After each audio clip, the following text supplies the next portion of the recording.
คนที่ใจบุญมาโอบเอื้อเกื้อกูลรู้ค่าของบุญเก็บบัวขึ้นมา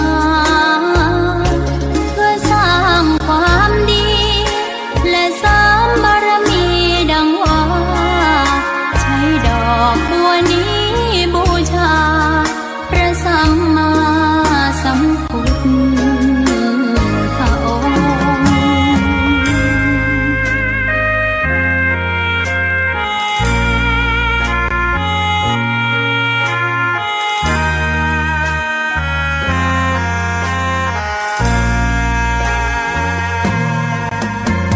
ใครไม่มองว่าบัวงามเด่นแต่บัวก็เป็นดอกบัวทุกวันอย่างนี้ไม่อยากเด่นดังแต่มุ่งหวังในทางเด่นดีเกิดมาเพื่อสร้างบารมีถวายชีพนี้บูชาดอกบัวดอกน้อ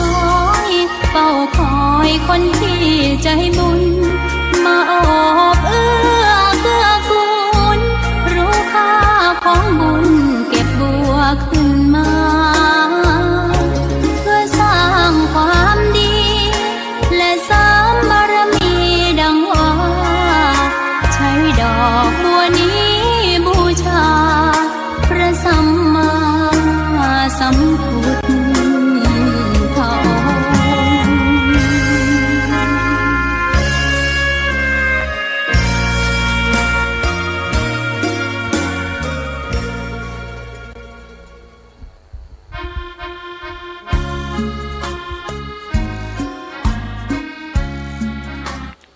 ขอนอบน้อ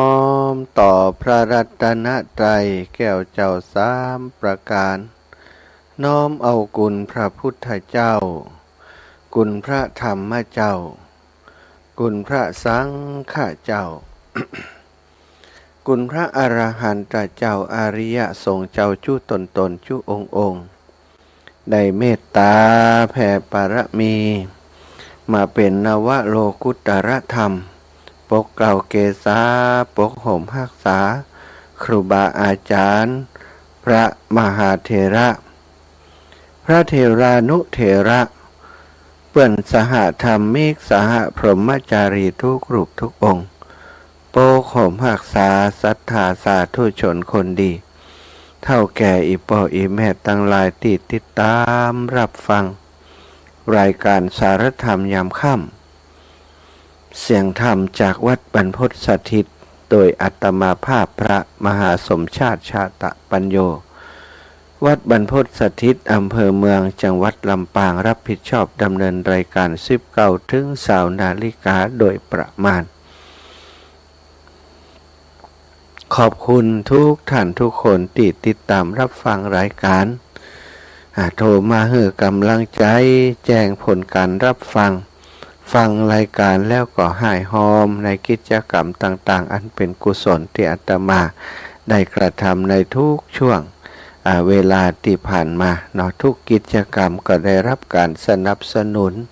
จากศรัทธาเท่าแก่อีพ่ออีแม่ต่างหลายทุกท่านทุกคนพบปะกันวันนี้วันที่19รหัสบดีที่19เดือนกันยาศักราชพระพุทธาได้2567พระวรษาศรัทธาญาติโยมอีพ่ออีแม่ทั้งหลายวันนี้ขอเป็นอีกหนึ่งวันนะที่อาตมาภาพต้องลงพื้นที่ไปติดตามสถานการณ์น้ำท่วมในพื้นที่ของจังหวัดลำปางบ้านเกิดลำปางก็โดนแล้วศรัทธาญาติโยมนึกวันจะโดนเมื่อใดกันก็กวนเก่งกวนกลัวอยู่แต่ว่านี้เนาะหลายพื้นที่น้ำท่วมทะลักเข้าในบ้านช่องห้องหอเป็นน้ำป่าที่เกิดขึ้นในหลายพื้นที่ทำความเสียหายเป็นบริเวณกว้างแต่ก็บัดถึงกับนักหนาเหมือนกับต่างจังหวัดที่เปิ้นโดนกันสถา เป็นน้ำป่าที่พอจะดูแลกันได้เนาะเกิดความเสียหายพอสมควรแต่ก็ดูแลกันได้แต่ละหมู่บ้านแต่ละชุมชนที่โดนปัญหาก็บ่ถึงกับว่าทั้งหมู่บ้านบางหมู่บ้านมี 200-300 ครัวเรือนก็โดน 4-50 ครัวเรือนนี่ก็เป็นเหตุการณ์ที่เกิดขึ้นในวันตะวาวันที่18วันนี้19ก็เลยลงพื้นที่ไปศรัทธาก่อนที่จะอุจาถึงเรื่องราวต่างๆระหว่างวันนี้ที่ได้ไปทำกิจกรรมมาจะปาสถายปล่อยแม่ได้ไหวพระสวดมนต์เสียก่อนเนอะกราบพระพร้อมกันเนอะกราบหนึ่งพุทโธเมนาโธกราบสองธัมโมเมนาโธกราบสามสังโฆเมนาโธ อิมินาสการเรนะพุทธังอภิปูชยามิอิมินาสการเรนะธัมมังอภิปูชยามิอิมินาสการเรนะสังฆังอภิปูชยามิอะระหังสัมมาสัมพุทโธภะคะวาพุทธังภะคะวันตังอภิวาเทมิกราบสวากขาโตภะคะวะตาธัมโมธัมมังนะมัสสามิกราบสุปฏิปันโนภะคะวะโตสาวกสังโฆสังฆังนะมามิกราบนะโมตัสสะภะคะวะโตอะระหะโตสัมมาสัมพุทธัสสะนะโมตัสสะภะคะวะโตอะระหะโตสัมมาสัมพุทธัสสะ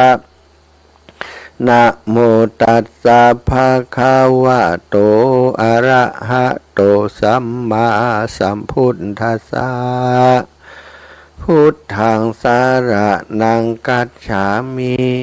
ธัมมังสารนังกัจฉามิสังฆังสารนังกัจฉามิตุติยัมปิพุทธังสารนังกัจฉามิตุติยัมปิธัมมังสารนังกัจฉามิตุติยัมปิสังฆังสารนังกัจฉามิตาติยัมปิพุทธังสารนังกัจฉามิตาติยัมปิธัมมังสารนังกัจฉามิตาติยัมปิสังฆังสารนังกัจฉามิ อิติปิโสภะคะวะอะระหังสัมมาสัมพุทโธวิชชาจารณะสัมปันโนสุขโตโลกวิทูอนุตตโรปุริสธรรมะสารทิสัทธาเทวมนุษสานังพุทโธภะคะวะติสวะคาโตภะกาวะตาธัมโมสันทิฏฐิโกอากาลิโกเอหิปัสสิโกโอปานายิโกปัจจตังเวทิตาโพวินยูหิติสุปฏิปันโนภะคะวะโตสาวกสังโฆอุชุปฏิปันโนภะคะวะโตสาวกสังโฆยายาปฏิปันโนภะคะวะโตสาวกสังโฆสามิจิปฏิปันโนภะคะวะโตสาวกสังโฆยะทิทางจัตตาริปุริสายุคานิ อัฏฐปุริสปุคลาเอสาภะคะวะโตสาวกสังโฆ อาหุนายโยปาหุนายโยทักขินายโยอัญชาริกะระนิโยอนุตตรังปุญญเขตังโลกัสสาติ กราบพระพร้อมกันอีกครั้งหนึ่งเนื้อกราบหนึ่งพุทธังวารันตังสิรสานะมามิกราบสองธรรมังวรันตังสิรสานะมามิกราบสามสังฆังวรันตังสิรสานะมามิอ้าวศรัทธาญาติโยมในช่วงนี้ก็คงเป็นช่วงเวลาที่สถานีวิทยุหรือว่ารายการธรรมะของครูบาอาจารย์นะส่วนใหญ่ก็จะได้อุจากันถึงเรื่องราวของการช่วยเหลือผู้ประสบภัยน้ำท่วมโดยเฉพาะอาตมาภาพเนาะก็จะนักเหลือเปิ่นกายหุเรื่องเกี่ยวกับน้ำท่วมนี้เพราะว่าอย่างใดศรัทธาญาติโยมสื่อต่างๆที่เปิ่นออกอากาศไปก็ดียังต่างๆก็ดียังบ่เพียงพอในลงอาตมาก็ต้องอาศัยพื้นที่ตรงนี้เป็นกระบอกเสียงหือกับศรัทธาญาติโยมผู้ที่เปิ่นต้องการหือความช่วยเหลือผู้ประสบภัยน้ำท่วมก็ได้อุจากันตลอดช่วงเวลานี้ศรัทธาหลายคนหมู่เฮาทั้งหลายก็คงจะหันเทวบุตรเทวดาลงมาจากฟากฟ้ากันหยับเนาะมาช่วยผู้ประสบภัยทั้งหลายศรัทธาอีป่ออีแม่ทั้งหลายเฮาได้หันลูกหลานของเท้ามัคคาวานมาบำเพ็ญประพฤติสาธารณประโยชน์แก่คนที่ประสบปัญหาในคราวครั้งนี้มากมายบางพ่องก็เป็นเทวดาที่งดงามทั้งร่างกายและจิตใจลงมาช่วยเหลือผู้ประสบภัยแต่ละที่แต่ละแห่งก็จะหันมีบุคคลติดบางคนก็ว่าฮีโร่เนาะฮีโร่ในดวงใจลงไปช่วยเหลือผู้ประสบภัยมูลนิธิกู้ภัยต่างๆหน่วยงานองค์กรต่างๆบางทีก็เป็นส่วนบุคคลส่วนบุคคลก็ลงไปก็คือถ้าพูดถึงส่วนบุคคลนี่ก็คือบัดใจตั้งราชการมีคำสั่งมาบัดใจได้รับคำสั่งจากไผแต่เป็นคำสั่งจากจิตใจอันดีงามของตัวเก่าได้ยินข่าวสารเปิ้นประสบปัญหาก็ลงพื้นที่ไปช่วยเปิ้นตามกำลังของตัวบางคนบ่มีสตุ้งสตังเอาบ่าเอาแหงลงไปในพื้นที่มีคนขึ้นรถมาจากกรุงเทพกรุงไทยมาจากต่างจังหวัดขึ้นรถมาถึงเจียงไฮ้มาถึงเจียงไฮ้ลงไปให้ความช่วยเหลือเพิ่นก็มีศรัทธามามีผ้าติดเนื้อเสื้อติดตัวได้เอาร่างกายมาช่วยเปิ้นเอาแรงงานมาช่วยเปิ้นบางคนขึ้นมาเอาเครื่องไม้เครื่องมือจ้างซ่อมรถก็เอาเครื่องไม้เครื่องมือมาซ่อมรถมอเตอร์ไซค์คือเป็นน้องเจ้าบ้านติดน้ำท่วมเปิ้นซ่อมรถมอเตอร์ไซค์ล้างลูกสูบล้างไอ้สักพักเนาะถ้าล้างทำซ่อมรถถือเปิ้นอันนี้ก็ถือว่าเป็นผู้ที่มีจิตอาสาศรัทธาญาติโยมความเป็นจิตอาสานี่ความจริงมีมาตั้งแต่โบราณกาลคนที่จะไปเป็นเทวดาทุกตนทุกองค์ศรัทธาญาติโยมที่อยู่ในสวรรค์ชั้นฟ้าทั้งหลายนั้นล้วนแต่เคยเกิดเป็นมนุษย์แล้วก็สร้างคุณงามความดีตอนเป็นมนุษย์โดยเฉพาะจิตใจที่เป็นห้องว่าจิตอาสาจิตเสียสละประพฤติสาธารณประโยชน์นั้นก็จะทำให้คนได้ไปเป็นเทวดาอย่างเท้ามัคคาวานเนี่ยสถานหรือว่าพระอินทร์ที่เราได้หู้จักกันนะคุณธรรมที่ทำให้เปิ่นเป็นเทวดานั้นก็มีอยู่7ประการด้วยกันนะคุณธรรมที่ทำให้คนบ่ได้นี่ถ้าประพฤติอย่างนี้นั้นจะได้ไปเป็นเทวดาก็คือวัตตบท7ประการของการทำให้คนเป็นเทวดาข้อที่1เป็นผู้ที่บำรุงเลี้ยงดูมารดาบิดาตลอดชีวิตบ่ใจเลี้ยงอยู่ช่วงเดียว แล้วก็มีลูกมีเมียก่อนละเปิ่นไปหาแต่นี่เลี้ยงดูบิดามารดาตลอดชีวิตแล้วก็สองประพฤติอ่อนน้อมถ่อมตัวต่อผู้ใหญ่ในตระกูลตลอดชีวิตไม่ใช่ประพฤติแค่วันสองวันนะตลอดชีวิตก็คือย่ำเกรงต่อปู่ย่าป้ายายลุงป้านะเปิ้นเรียกว่าผู้ใหญ่นอบน้อมต่อผู้ใหญ่ในตระกูลเป็นนิดข้อที่หนึ่งเลี้ยงบิดามารดาตลอดชีวิตข้อที่สองเป็นผู้ที่มีความอ่อนน้อมถ่อมตัวย่ำเกรงต่อผู้ใหญ่ตลอดชีวิตข้อที่สามพูดจาอ่อนหวานเรียกว่าสันหวาจาเนี่ยตลอดชีวิตเป็นผู้ที่มีปกติพูดจาอ่อนหวานบ่พูดจาส่อเสียดบอกนอกจากอู้จาออกอ่อนหวานแล้วก็ยังบ่ได้ยังเป็นผู้ติดต้องเป็นผู้ติบ่พูดจาส่อเสียดตลอดชีวิตนี่ข้อที่ห้าข้อที่สี่พูดจาบ่ส่อเสียดตลอดชีวิตข้อที่ห้าปราศจากความตณีมีการบริจาคเป็นผู้ควรแก่การขอยินดีในการฮื้อการแจกจ่ายทานตลอดชีวิต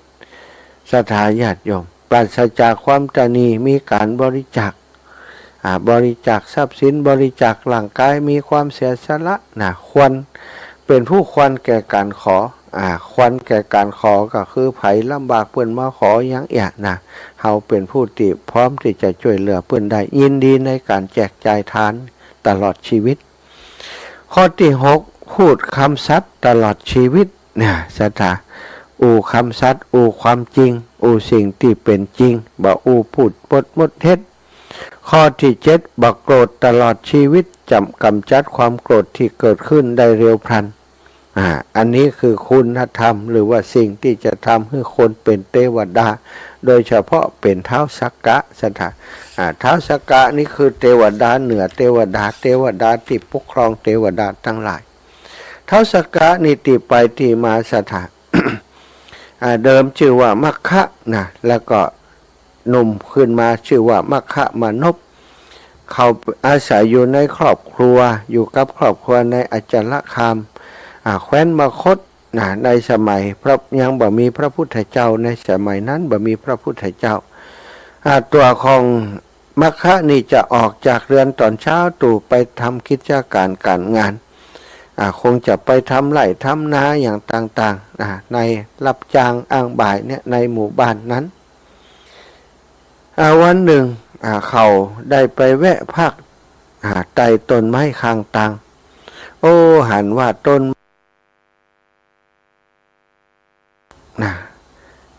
น่าจะแวะพักที่นี่ทุกวันเขากึดเพราะมันร่มเย็นดีมนุษย์จึงได้ทำความสะอาดเอากิ่งไม้ไปปัดไปกวาดรอบๆบริเวณนั้นกะว่ามาถึงนี่จะพักทุกวันรอบๆโคนไม้ให้สะอาดเมื่อทำเสร็จแล้วเขาก็ยืนดูโดยความสบายใจอิ่มใจมีคนกลุ่มหนึ่งเดินเข้ามาหันตีหันสะอาดก็แวะเข้ามาพักตีหันและมีคนหนึ่งพลักคือเขาออกไปจากใต้ต้นไม้นั้นว่าเปิ่นมาเพี้ยวแต่หมอนี่ยู่เปิ่นออกไปจากต้นไม้นั้นมัคคะมานพก็บ่ได้โคดกลับมีความสุขเสียอีกที่หันคนอื่นได้ใช้ประโยชน์ในสิ่งที่ตัวเองทำได้เพี้ยวได้พัดไว้วันต่อมาเขาก็หาเวลาทำความสะอาดต้นไม้ล่มไม้ต้นอื่นๆต่อไปมีคนแถวนั้นก็เข้าไปจ้อยซอยพักผ่อนแหมคนเดินทางไกลแวะนั่งรับประทานอาหารพ่องเด็กๆก็จ้อยสถานที่หันวิ่งเล่นพ่องเข้าหันแล้วก็คิดว่าคนจำนวนมากได้รับความสุขเพราะเฮาได้กระทำบุญที่ได้ทำให้คนอื่นมีความสุขเฮาก็มีความสุขไปด้วยศรัทธานี่คือความคิดของมัคคะตอนนั้นวันต่อมาเขาก็ได้ใจจอบใจเสียมออกไปปรับแต่งและทำความสะอาดสถานที่ต่างๆที่รกร้างที่สกปรกซึ่งชนจำนวนมากเกิดความสะดวกขึ้นเขาก็ยิ่งมีความสุขมากขึ้น ในฤดูหนาวเขาก็หาเวลาก่อกองไฟไว้ตามสถานที่ต่างๆให้คนพเนจรเป็นต้นได้อาศัยไออุ่นฤดูร้อนเขาก็จัดตั้งโอ่งน้ำไว้ตามสถานที่ต่างๆเหล่านั้นที่เขาได้เพี้ยวได้พัดไว้ต่อมาก็มีเพื่อนฝูงที่เป็นคนรุ่นหนุ่มๆมนุษย์มาหันคิดว่าสถานที่ที่เฮาทำล้วนเป็นที่มนุษย์คิดว่าสถานที่เฮาทำล้วนเป็นที่ชื่นชอบของคนทั้งปวงหมู่เขาหันเป็นรุดลัมมณียสถานจึงพากันมาใจสอยต่อไปเฮาควรปรับแต่งถนนหนทางให้เรียบร้อยให้ราบเรียบบ่มีติหลุมติดอนติครุขะให้คนได้เดินได้สะดวกนี่คิดหาทางจะทำความดีติ๊กสตาเพียวพัดคือเปิ่นได้ใจประโยชน์แล้วหันเปิ่นใจเรามีความสุขละคิดต่อไปว่าบัดเดี๋ยวนี้ถ้าเฮาทำถนนหนทางคือเรียบร้อยสะอาดราบเรียบคนทั้งหลายก็จะเดินสบายบ่ต้องสะดุดบ่ต้องลำบากในการเดินทางเขาจึงได้ลุกขึ้นแต่เช้าตรู่ออกจากบ้านพร้อมกับอุปกรณ์ต่างๆใจจอบปรับพื้นที่พื้นถนนผ่องใจมีดตัดแต่งต้นไม้ใบหญ้าตามริมทางผ่องทำถนนหนทางให้ราบเรียบทำสองข้างต่างให้สวยงามมนุษย์หนุ่มคนหนึ่งได้หันการกระทำของเขาแล้วถามว่าสหายท่านทำการงานเหล่านี้เพื่ออะไรหยังกะไผจ้างท่านกะอยากมานพก็ตอบว่าเฮากำลังทำหนทางไปสู่สวรรค์อยู่เปื้อนเฮยมานพคนนั้นก็ถามว่าหมายความว่าอย่างใดมัคคะมานพก็บอกว่าสิ่งที่เฮาทำเนี่ยหลังเฮาตายไปแล้วคุณงามความดีนี้จะเป็นสิ่งที่นำพาเฮาไปสู่สวรรค์นะกะมานพคนนั้นก็หันดีหันงามหันตัวจึงได้กล่าวว่าถ้าจะนั้นเฮาจะทำสหายเขาจะช่วยสหายทำสิ่งเหล่านี้โดยกันได้ก่อมัคคะมานพก็กล่าวด้วยความยินดีว่าสหายอาจจะไปเป็นอย่างว่ายิ่งดีกับเขาทำคนเดียวได้ขนาดนี้ถ้าท่านมาช่วยมันก็จะยิ่งดีกว่านี้มาช่วยกันเตอะสวรรค์ล้วนเป็นที่รักที่ชอบใจของชนเป็นอันมากอยู่แล้วมาช่วยกันเตอะเพื่อนนี่หรอกมนุษย์ทั้งสองช่วยกันทำสาธารณประโยชน์ดังกล่าวนั้นต่อมาก็มีมนุษย์อื่นๆเข้าร่วมโดยแห่ง31 คนรวมเป็นกลุ่มมนุษย์33 คนสตะ นำโดยมัคคะมนุษย์พวกเขาช่วยกันปรับปรุงถนนหนทางได้วันละ1 โยชน์พ่อง2 โยชน์พ่องนี่ก็เป็นสิ่งที่เขาทำเอาต่อมานี่ผู้ใหญ่บ้านอาจารย์คามนั้นเป็นคนมิจฉาทิฐิเป็นคนอันธพาลเป็นคนมืดคนบอดได้หันกิจการที่พวก มัคคะมนุษย์ประพฤติแล้วคิดว่าคนหนุ่มๆเหล่านี้ทำสิ่งที่บ่จำเป็นจะต้องทำเลยบ่ใช่หน้าที่ถ้าพวกเขาเข้าป่าล่าเนื้อเอามากินกับแกมสุราก็น่าจะดีกว่าว่ะอย่างน้อยตัวเฮาก็จะได้กินไอ้อย่างโตยมันพ่อง หันแค่กินด่าผู้ใหญ่นี้เขาจึงเข้าไปหามนุษย์เหล่านั้นแล้วก็กล่าวสอนว่านี่แน่พ่อหนุ่มทั้งหลายหมู่เจ้าบ่หันจะต้องทำอย่างนี้เลยหน้าที่เหล่านี้เป็นหน้าที่ของคนของพระราชาหมู่เฮาเป็นเจ้าบ้านครองเรือนหาเลี้ยงชีพไปวันดีกว่าจะเ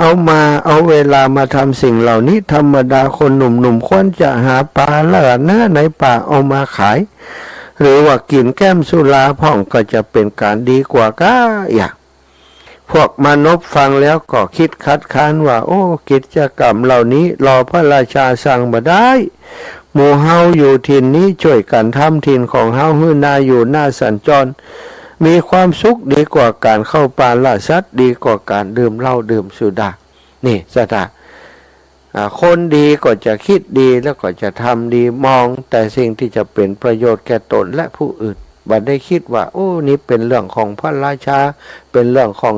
คู่ปกครองเป็นเรื่องของคนมีหน้าที่ทุกคนมีหน้าที่ที่จะต้องสร้างความดีมีเวลามีโอกาสก็ทำจะทำให้บ้านที่เฮาอยู่เมืองที่เฮาอยู่น่าอาศัยลื่นลมน่าไปพักไปผ่อนน่าสัญจรไปมา เขาคิดอย่างอีกการกินเหล้ากินยาการเข้าป่าล่าสัตว์นั่นโอ้ทำให้ตัวเองมัวหมองนะ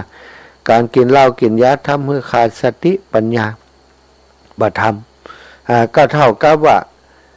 ผู้ใหญ่บ้านก่อมพอใจเนาะบัดลดละความคิดยังหาเวลาพูดเกี่ยวกล่อมมนุษย์พวกนั้นเมื่อบัดได้รับความเชื่อถือผู้ใหญ่บ้านก็จึงโมโหโคทาโกรธคิ้วขึ้นมาเมื่อพวกมันบัดทำตามคำของเขาก็จะให้พวกมันตายแห่วะสตากะจะใส่ร้ายครับตายได้ไปทูลใส่ร้ายพวกมนุษย์ต่อพระราชาบอกว่ามูนี่เป็นโจรวะเข้ามาทำพลอยป่นสะดมพี่น้องเจ้าบ้านทำงานลับๆหล่อๆค่ำๆมืดๆวะ พระราชาก่อมฟังอีล่าฆ่าอีลมสั่งทหารไปเย็บมาถึง33 คนจะฮือจ้างหย่ำจ้างก็บ่ย้อมงะหย่ำสถาญาติโยมสุดท้ายความจริงก็เปิดเผยว่าโอ้บานพมุนีบ่ใจโจรบ่ใจผู้ไล่อย่างตีผู้ใหญ่บ้านใส่ความเขาเป็นคนดีเขาเป็นทำถนนหนทางเป็นคนทำสาธารณประโยชน์โอ้พระราชาได้ยินอย่างนั้นก็ดีใจแต่เสียใจที่ผู้ใหญ่บ้านผู้เป็นผู้นำนี่เป็นคนที่อันธพาลเห็นพิษเลยสั่งฆ่าหมู่มานพก็ขอจะไปฆ่าเขาเถอะเนรเทศไปตีไกลๆก็ได้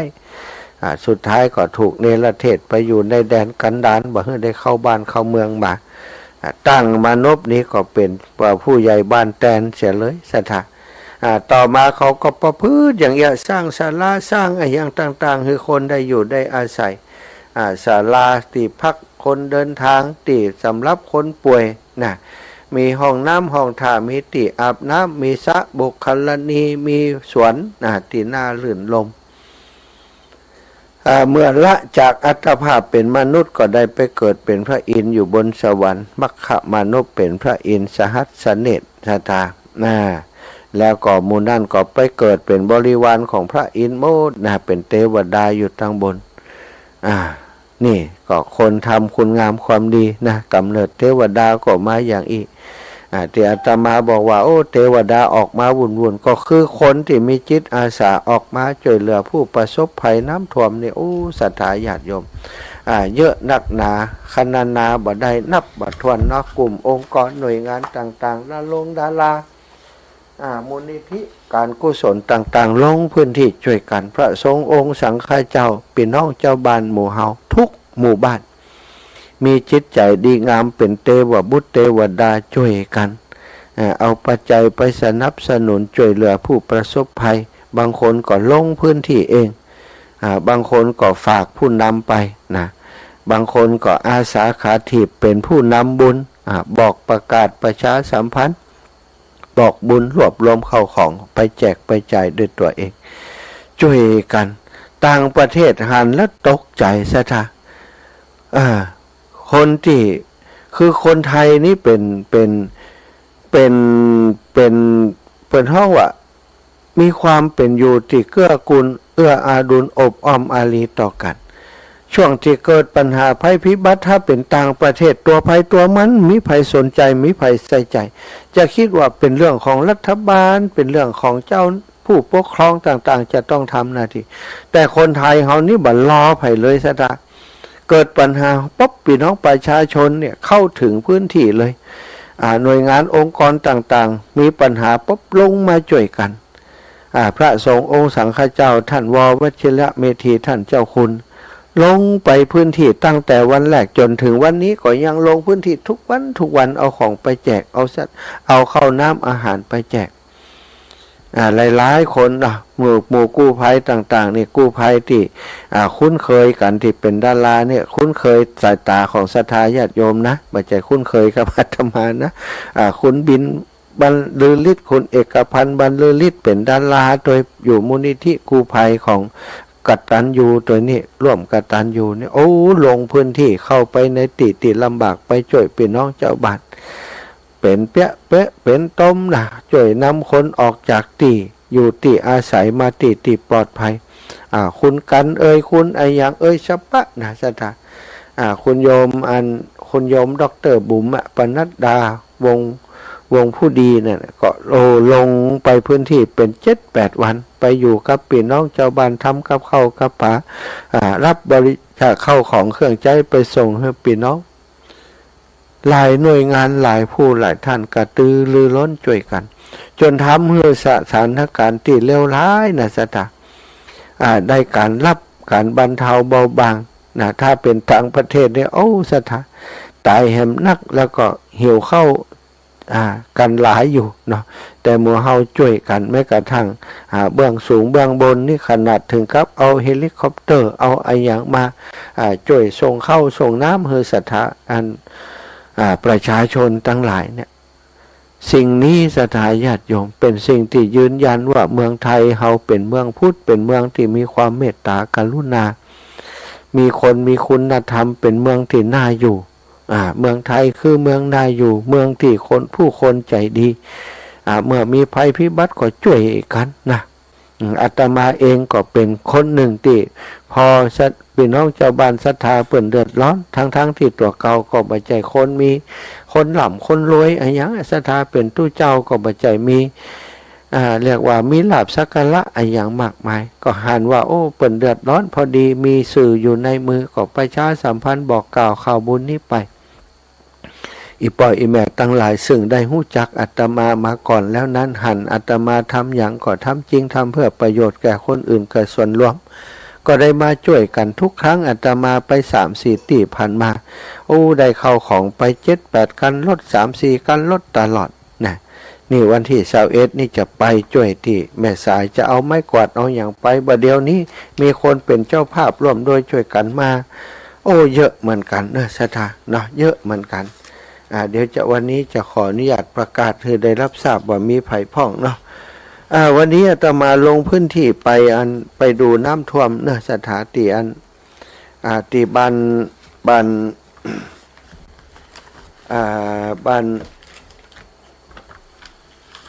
นแม่สายคำเนาะบ้านแม่สายคำโอ้ไปหันทีมงานของท่านนายกธวัชชัยปินตาศรีก็ลงพื้นที่ไปช่วยกันแต่พี่น้องปภของ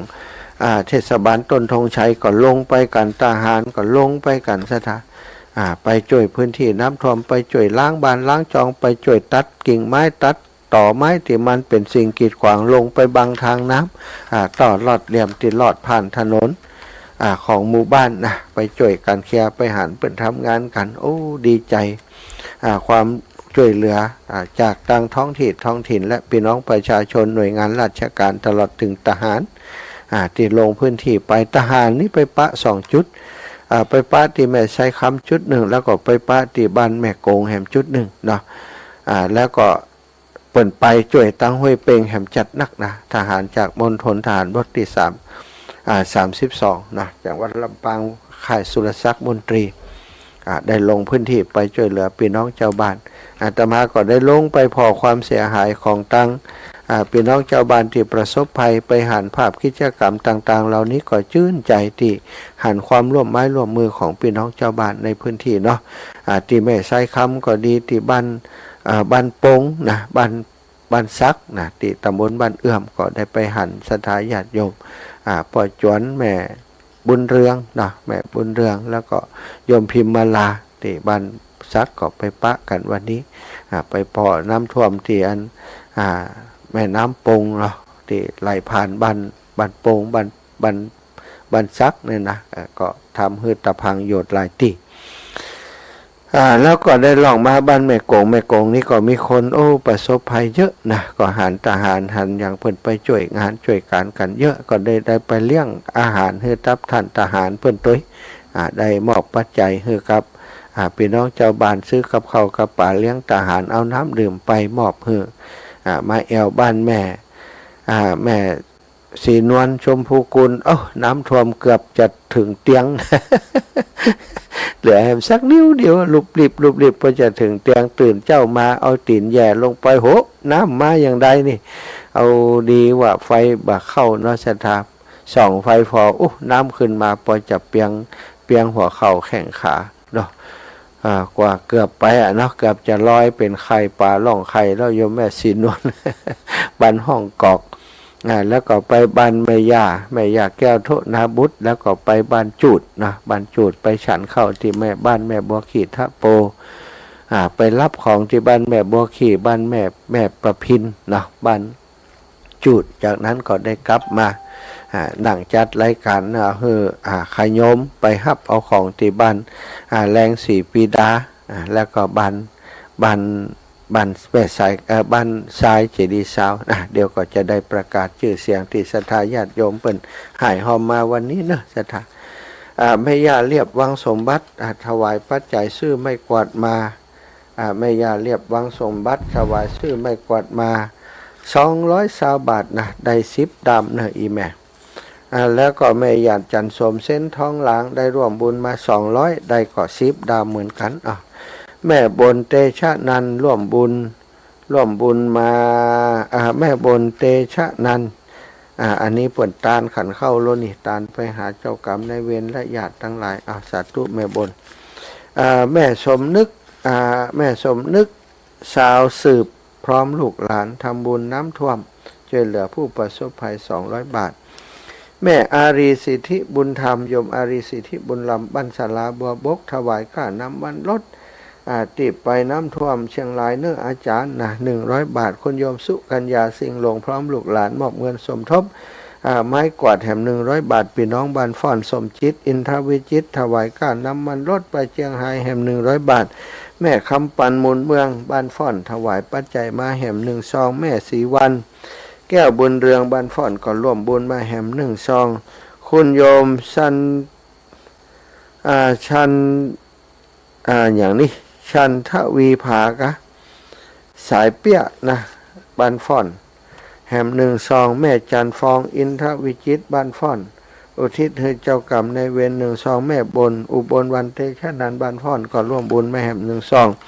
นางขวัญเรือนวงใจคำพร้อมครอบครัวพี่น้องบ้านฟ่อนสมทบนำท่วมมาแถม200 บาทแล้วก็มีรายการสำหรับคนที่บริจาคร่วมบุญไม้กวาดเนาะแม่บนเตชะนันไม้กวาด2 อันนะโยมน้องสมจิตอินทรวิจิต ไม้กวาด1 อันแล้วก็โยม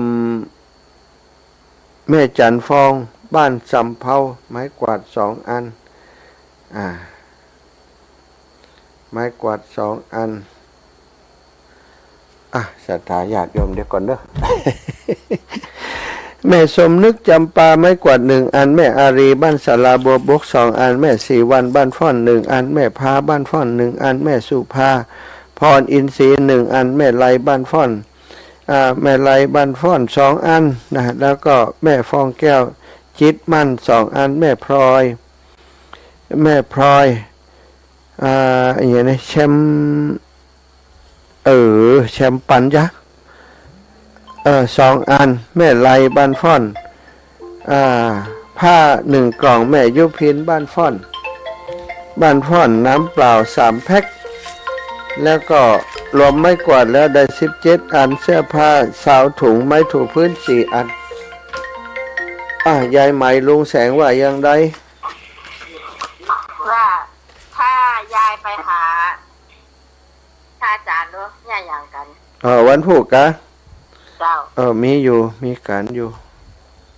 กะมีอยู่อาจจะเข้าไปทั้งคู่นี่นะเจ้าโอเคแล้ววันพุธปอจะไปไหนทองก็จะให้ขยมไปเป็นส่วนใหญ่จะเนี้ยกันนะเจ้าโอเคอันพวกนี้เข้าไปในเจ้ามาเริ่มเปิดนั่นนะเจ้าสาธุเจ้า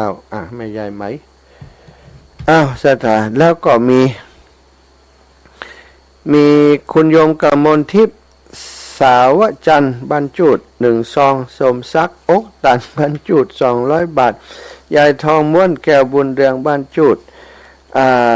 ลำปางแหม1 ซองแล้วก็แม่บัวขีดทัพโปบรรจุดถวายส่วนตัว100 บาทเป็นค่าน้ำมันแม่พ่อจำรวยแม่ถนอมนายจักรราชดำวง100 บาทถวายค่าน้ำมันแม่สุบินประดิษฐ์บรรจุถวายร่วมบุญน้ำท่วม100 บาทแม่แก้วสิงแก้วบ้านกาดโป่งถวายปัจจัยส่วนตัวท่านอาจารย์สมชาติตุลุ200 บาทคณะสถาบันโป่งใต้กาดโป่งบรรจุ ได้นำปัจจัยถวายเป็นค่าน้ำมันร่วมกันมาแหม197 บาทที่เหลือจากซื้อไม้กวาดป่อโยนแม่แมวพรมสารบ้านปงใต้ถวายปัจจัยเป็นส่วนตัวเพื่อเป็นค่าใช้จ่ายน้ำมันรถ100 บาทแม่บัวเรียวชัยอุดถวายส่วนตัว100 บาทแม่หลวงนัดตินโยบรรจุถวายบุญร่วมบุญน้ำท่วม100 บาทแล้วก็นางกัลยาเครื่องชัยแหม100 บาทคุณโยมนพวรรณหน่อแก้วขอบริจาคช่วยเหลือน้ำท่วม200 บาทคุณโยมประชันจำเนียนวงธิดาร่วมบุญลำปางหลวงเกาะคาบริจาคช่วยเหลือน้ำท่วม300 บาท แล้วก็คุณโยมท่านสทเกษตรแม่สมบูรณ์กาชัยถวายข้าวสารเสื้อผ้าและปัจจัยแห่ม200 บาทแม่แก้วโทนาบุตรร่วมบุญมา200นายบุญเลิศนางอัมภัยเทวนสืบบ้านน้ำทงก็ถวายมาแหม12แม่ไหมเป่งวังก็ถวายมา12แม่ศรีนวลวงชุมพูก็ถวายมาแหม12มีรายการจากพี่น้องบ้านแม่ป่อนพพวรรณนอแก้วข้าวเหนียวข้าวเจ้ารวม10 ลิตรวันลุนิตาตุข้าวเหนียว4 ลิตรป้าขันมา10 ซองแม่พรลุงแสนน้ำดื่มมา1 ชุดโยมพัทรนันท์มงคลน้ำดื่มมา1 ชุดปอสีโลดแม่ประพินนอแก้วผ้า1 ถุงไม้กวาด1 อันแล้วก็มีอัน ผู้บริจาคจากตังอันมีที่เพิ่มเติมมาเนาะนางสมหมายแปงจิตนะนางอัมภัยพรวิญญา2 คนพี่น้องร่วมบุญกันมาแหม1 บุญ1 มัด10 กันอันนี้เป็นเจ้าของที่ทำไม้กวาดเป็นถวายโดยไม้กวาดอ่อนคุณโยมแม่กาญจนาชัยลินนะได้ถวายปัจจัยมา100 บาทช่วยอันไม้กวาด50 บาทช่วยการน้ำมัน50 บาทนะแม่ประพินมีคนที่ให้หอมที่โยมแม่ประพินเพิ่มเติมมาแหม2 ถุงลุงหนันนวลจันตาผ้า3 ถุงแม่บุญปันเกษนาไม้กวาด1 มัดนะอนุโมทนาบุญมีแม่เลี้ยงอมรรัตน์ไอสุรินร่วมบุญไม้กวาดกับทีมงานของโยมแม่ท่านพี่น้องปงไตบรรจุดกาดโป่งได้ร่วมโดยช่วยกันมีแม่เลี้ยงอมรรัตน์แม่สมพรชัยเลือนแม่บัวเรียวชัยอุดแม่ถนอมนามวงแม่ชวนชมพูแก้ว3 กัน66 บาทนะแม่บัวขีทับโปแม่สีทรปันตานายนรงวงอุดนางจันสมวงอุดแม่แก้วสิงแก้วแม่เพ็ญศรีชัยเลือนแม่ละไมอกตันแม่บุญยิ่งแสนฟ้าเลื่อนแม่สุบินประดิษฐ์แม่มาลัยกันทิยะแม่พิภาวันชัดชัยชมพูแม่แปง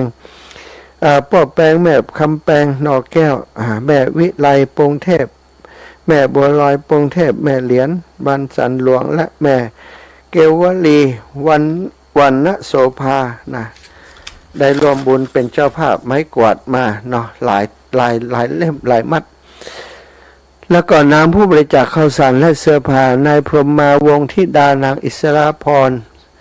ศิริยาพรวงธิดาข้าวสาร20 กิโลเสื้อผ้า2 ถุง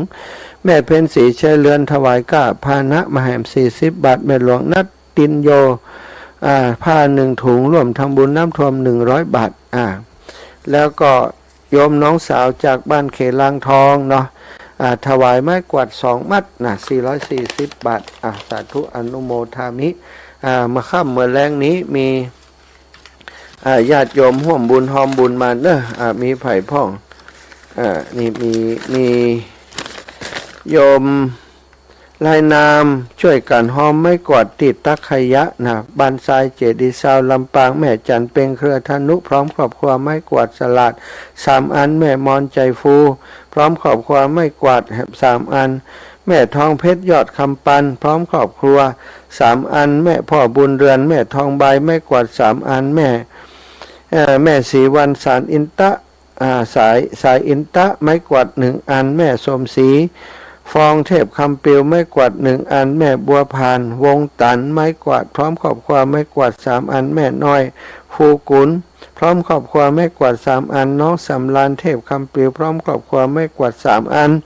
แม่นิดมะลังพร้อมครอบครัวไม้กวาด1 อันนายอำนวยเครือธนุพร้อมครอบครัวไม้กวาด3 อันนายศรีปุณ วงคำลือพร้อมครอบครัวแม่กวาด3 อันแม่จันหอมวงบ้านวังหม้อติดตักขยะ5 อันนี่พี่น้องอันนี่แฟนรายการของลุงโบเนอะลุงโบแจ้งมาว่าโยมแม่เปิ้นต้องการจะร่วมบุญในการถวายไม้กวาดก็เลยได้ไปขยมไปฮับแล้วก็แม่เย็นกล่องคำบุตรบันแรงผ้า5 ถุงแม่ทิพย์กาฟังบานโป่ง4 ปีดาผ้า1 ถุงน้ำ2 แพ็คมาม่า2 แพ็คนม1 แพ็คไม้กวาด4 ด้ามแม่แก้วมุนปัญญาเครือผ้า1 ถุงพร้อมเงิน100 บาทเข้า5 ลิตรน้ำ1 แพ็คเจริญป้อนแม่เพนนมัสการเจ้าพระอาจารย์เจ้าแม่หอมปัจจัย200 บาทได้10 กันน้ำมันลด100ต่อกาย300ไม่กวาดแล้วแต่จะเอาวันไหนเนี่ยไม่กวาดไม่โอนตังค์นะเจ้าสาธุแม่เนอเจ้าสาธุเจ้ารวมอนุโมทนาด้วยเนอมาก็โดนเหมือนกันจ้านั่นนะปีนี้ขยันหนาวเนาะจังใดก็มีก้อนแนมนั่นแหละเตรียมผ้าห่มไว้เถอะสาธุแม่สาธุจ้าแม่เย็นตุงค่าเกตตรินน้ำ2 แพ็คไม้กวาด2 ด้ามแม่จันฟองมะโนวังไม้กวาด2 ด้ามแม่เพนจินดาพันธ์มาม่า2 แพ็คน้ำ2 แพ็คไม้กวาด2 ด้ามนางรุ่งนภานายสมพลเรือนกุนาไม้กวาด1 อันน้ำ1 แพ็คนายตุ๋ยนางจำเนียนกาฟังไม้กวาด2 อันน้ำ1 แพ็คผ้า1 ถุงมาม่า1 แพ็คนะแล้วก็ข้าวสาร5 ลิตรแม่เพนสีเกศบุตรผ้า1 กล่องนางสาวเพนไม้กวาด1 ด้ามผ้า2 กล่องข้าวสาร10 ลิตรแม่พ่อพิมพ์จุ่มปูเครือกล้วย1 เครือผ้าถุงข้าวสาร3 ลิตรแม่ลายเสื้อ3 ผืนนายโพพร้อมลูกนายโพกาฟังพร้อมลูกน้ำ1 แพ็คนางสาวเดือนน้ำ1 แพ็คอนุโมทนาบุญมีแหม2 แหมน้อยเดียวเสียตาอดเอาตุลุงดอยถวายตุลุงดอยกับแม่แก้วมูลปัญญาเครือ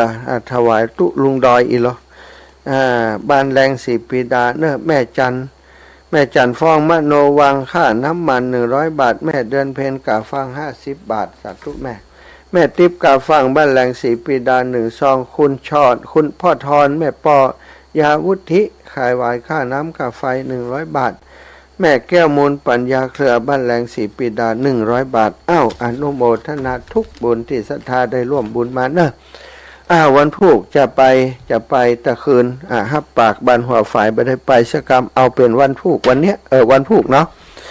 วันพุธก็จะไปบิณฑบาตที่บ้านหัวฝ่ายเนอะแม่กับแก้วสีอินแก้ว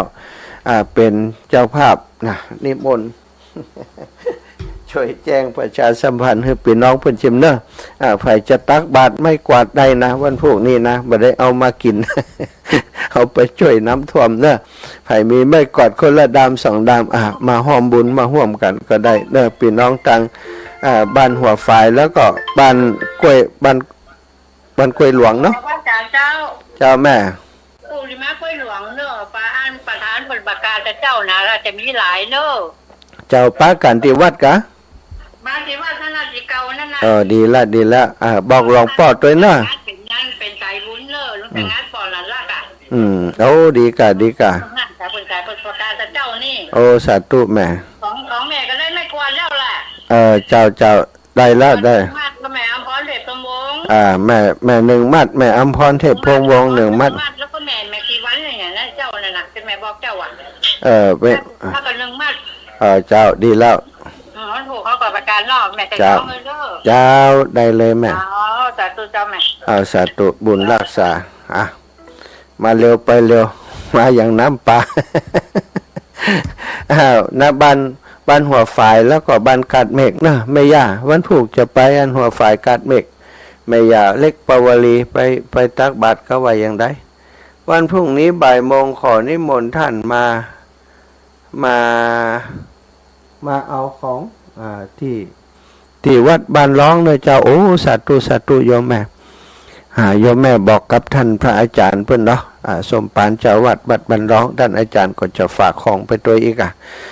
ก็คิดว่าน่าจะได้สัก2-3 ลำเหมือนกันเที่ยวนี้นะสถาพรแล้วที่แรกว่าสักลำเดียวไอ้เนาะก็แปลกเหมือนกันลำปางของเขาทั้งที่แต่ละหมู่บ้านเพิ่นก็ช่วยกันนักนะเพิ่นก็ห้อมกันไปแล้วพ่องเพิ่นก็มาห้อมแฮมอยู่ก็ต้องขออนุโมทนาบุญเนาะอาตมาตั้งใจว่าจะเอาไม้กวาดไปให้เปิ้นสักลำความจริงบัดเดียวได้ลำละลำปลายเพิ่นเนาะตึงเข้าตึงน้ำตึงเสื้อผ้าที่เพิ่มมาก็มันเป็นยังได้ต่อใดก็เอาไปตามนั้นซะจ้ะเปิ้นให้หอมมาก็ต้องฉลองศรัทธาเอาไปก็ไปแจกจ่ายเปิ้นเนาะ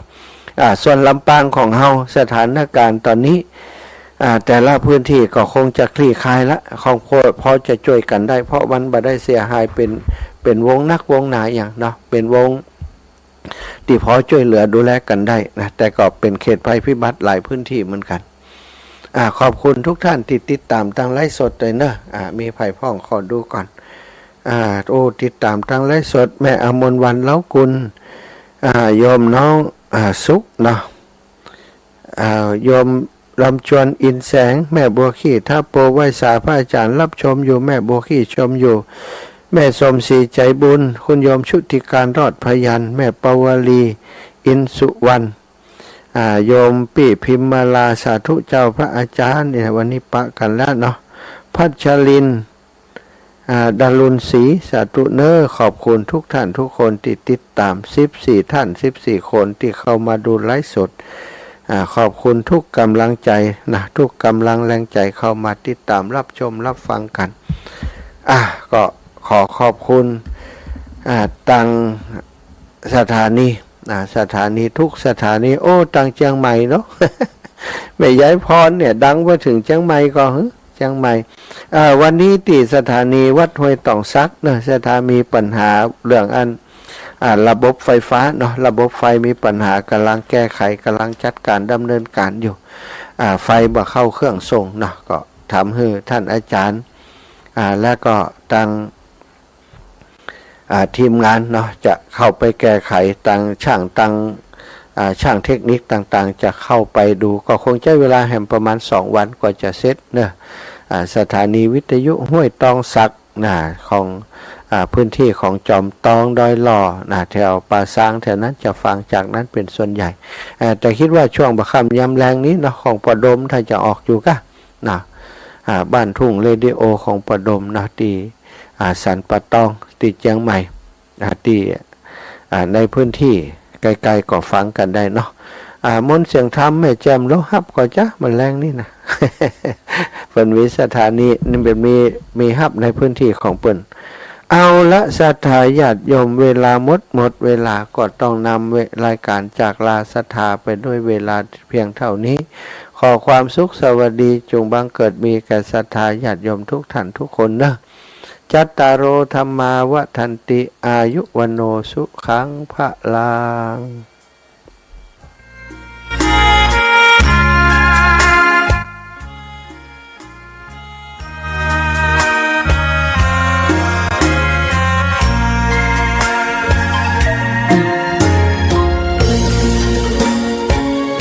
เจริญพรย่าลูกสาวตุ้งตั้งนั่งเลยละยังลูกสาวชื่อหยังนัดกันดีว่าไอ้เล่นคำตาเทศแกเอาดอกบัวดอกตึงใจไว้เพื่อบูชาแด่องค์พระศาสดาเดี๋ยวก่อนสัมมาสัมพุทธเดี๋ยวเขาไปขอก่อนว่าเพิ่นส่งมาแล้วจ้ะเพิ่นชื่อรัชนีวันนี่นะไม่เปรียบเทียบเขารัชนีวันเข้ามาแล้วอีก300นะเรื่องคำตาเทพดาวเรียบร้อยขอบคุณครับพี่แม่เด้อคุณทักษานะแม่นะเอาสาธุได้แล้วขอบคุณกันนั่นเด้อเอาการยกเจ้าได้ไม่กวาดชิปดำแล้วก็ไม่อยากเจริญพรไม่อยากแก้วเจ้าหมวนเจ้านั้นไม่ยึดติดในต้ม กว่าโดนด่าก็เจ้านี่ ขอเป็นดอกบัว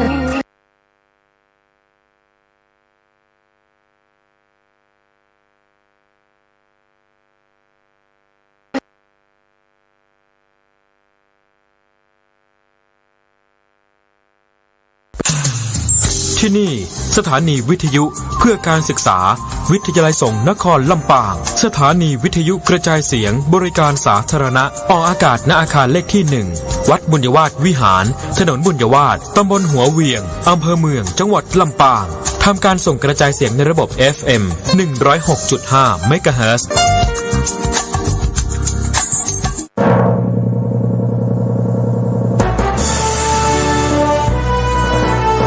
มหาวิทยาลัยมหาจุฬาลงกรณราชวิทยาลัย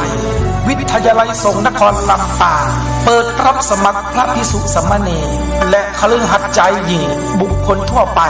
ระดับปริญญาตรีหลักสูตรพุทธศาสตร์บัณฑิตสาขาวิชาพระพุทธศาสนาหลักสูตรรัฐศาสตร์บัณฑิตสาขาวิชารัฐศาสตร์รับสมัครผู้สำเร็จการศึกษาระดับมัธยมศึกษาตอนปลายม.6 กศน.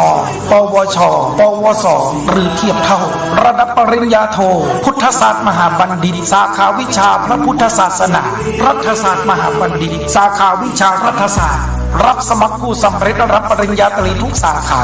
นอกจากนี้ยังเปิดรับสมัครหลักสูตรประกาศนียบัตร1 ปีหลักสูตรประกาศนียบัตรพระสอนศิลธรรมในโรงเรียนเฉพาะบรรพชิตหลักสูตรประกาศนียบัตรบริหารกิจการคณะสงฆ์เฉพาะบรรพชิตหลักสูตรประกาศนียบัตรพระพุทธศาสนาทั้งบรรพชิตและคฤหัสถ์หลักสูตรประกาศนียบัตรภาษาล้านนารับสมัครบุคคลทั่วไปหลักสูตรประกาศนียบัตรบริหารท้องถิ่นสนใจติดตามลำตัวติดต่อสอบถามรายละเอียดได้ที่มหาวิทยาลัยมหาจุฬาลงกรณราชวิทยาลัยวิทยาลัยสงฆ์นครลำปาง054-209-454ปัญญาโลกสมิงปัจโชโตปัญญาเป็นแสงสว่างในโลกมหาวิทยาลัยมหาจุฬาลงกรณราชวิทยาลัยวิทยาลัยสงฆ์นครลำปางพระปิยมหาราชาธิบดีพระทรงมีปรีชาชาญมองกันคุณกำลังฟังสถานีวิทยุเพื่อการศึกษาวิทยาลัยสงฆ์นครลำปาง FM 106.5 เมกะเฮิรตซ์โทรศัพท์ 054-219-526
น้อมถวายความเคารพ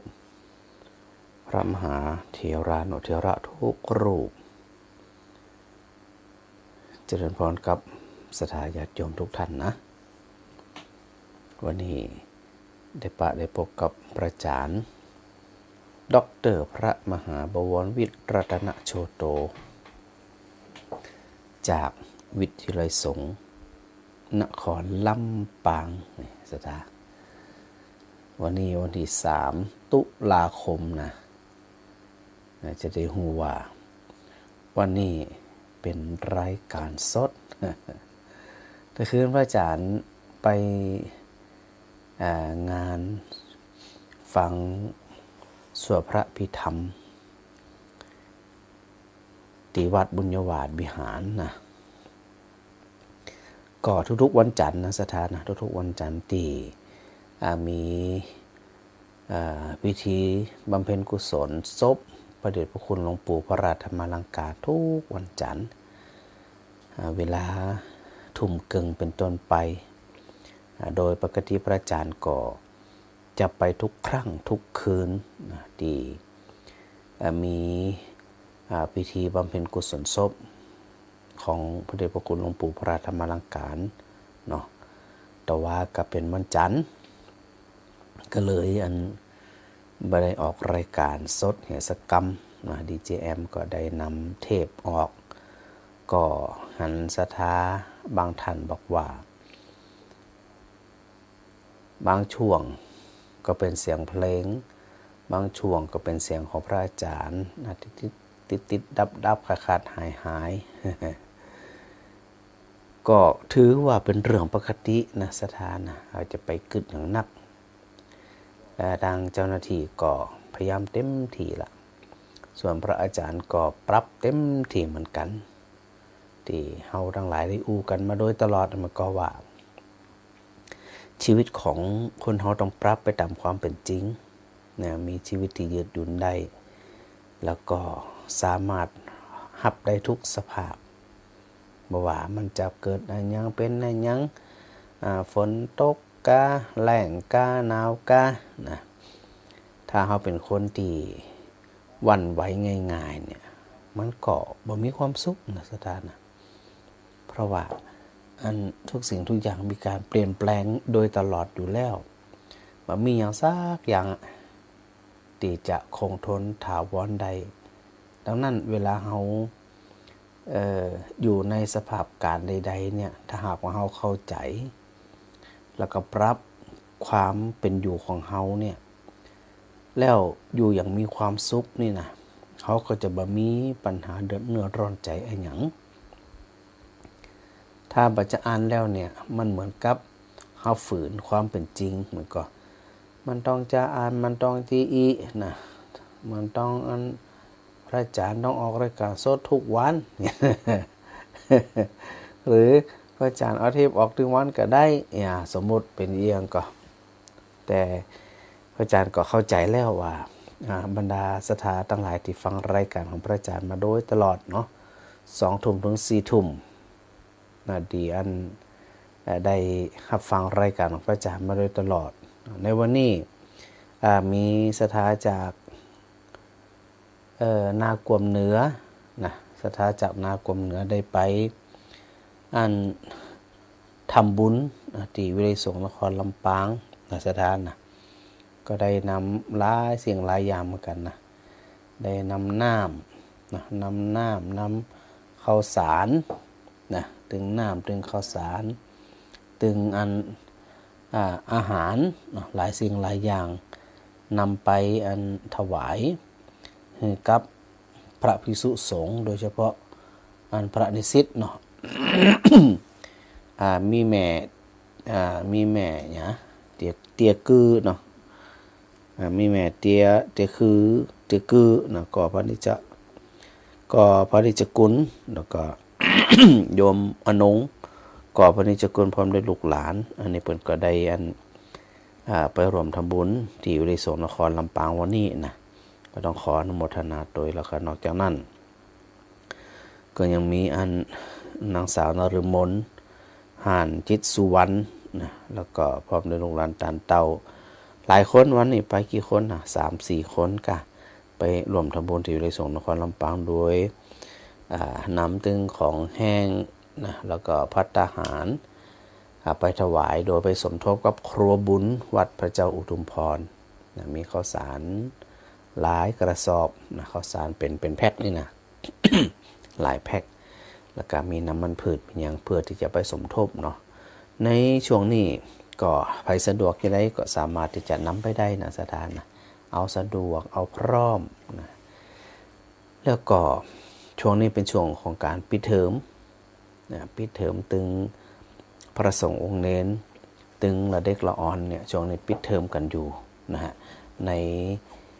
วันอังคารวันพุธโดยปกติที่พระสงฆ์องค์เน้นเปิดไปเฮียนเนี่ยปิดตั้งแต่อังคารพุธที่แล้วนะฮะดังนั้นในวันอังคารนี่วันพุธนี่ก็มีอันครัวมีครัวลงทางไปได้นัดหมายอย่างกันสักอย่าง ได้เข้าไปตั้งจิตตั้งใจเข้าไปเพื่อที่จะ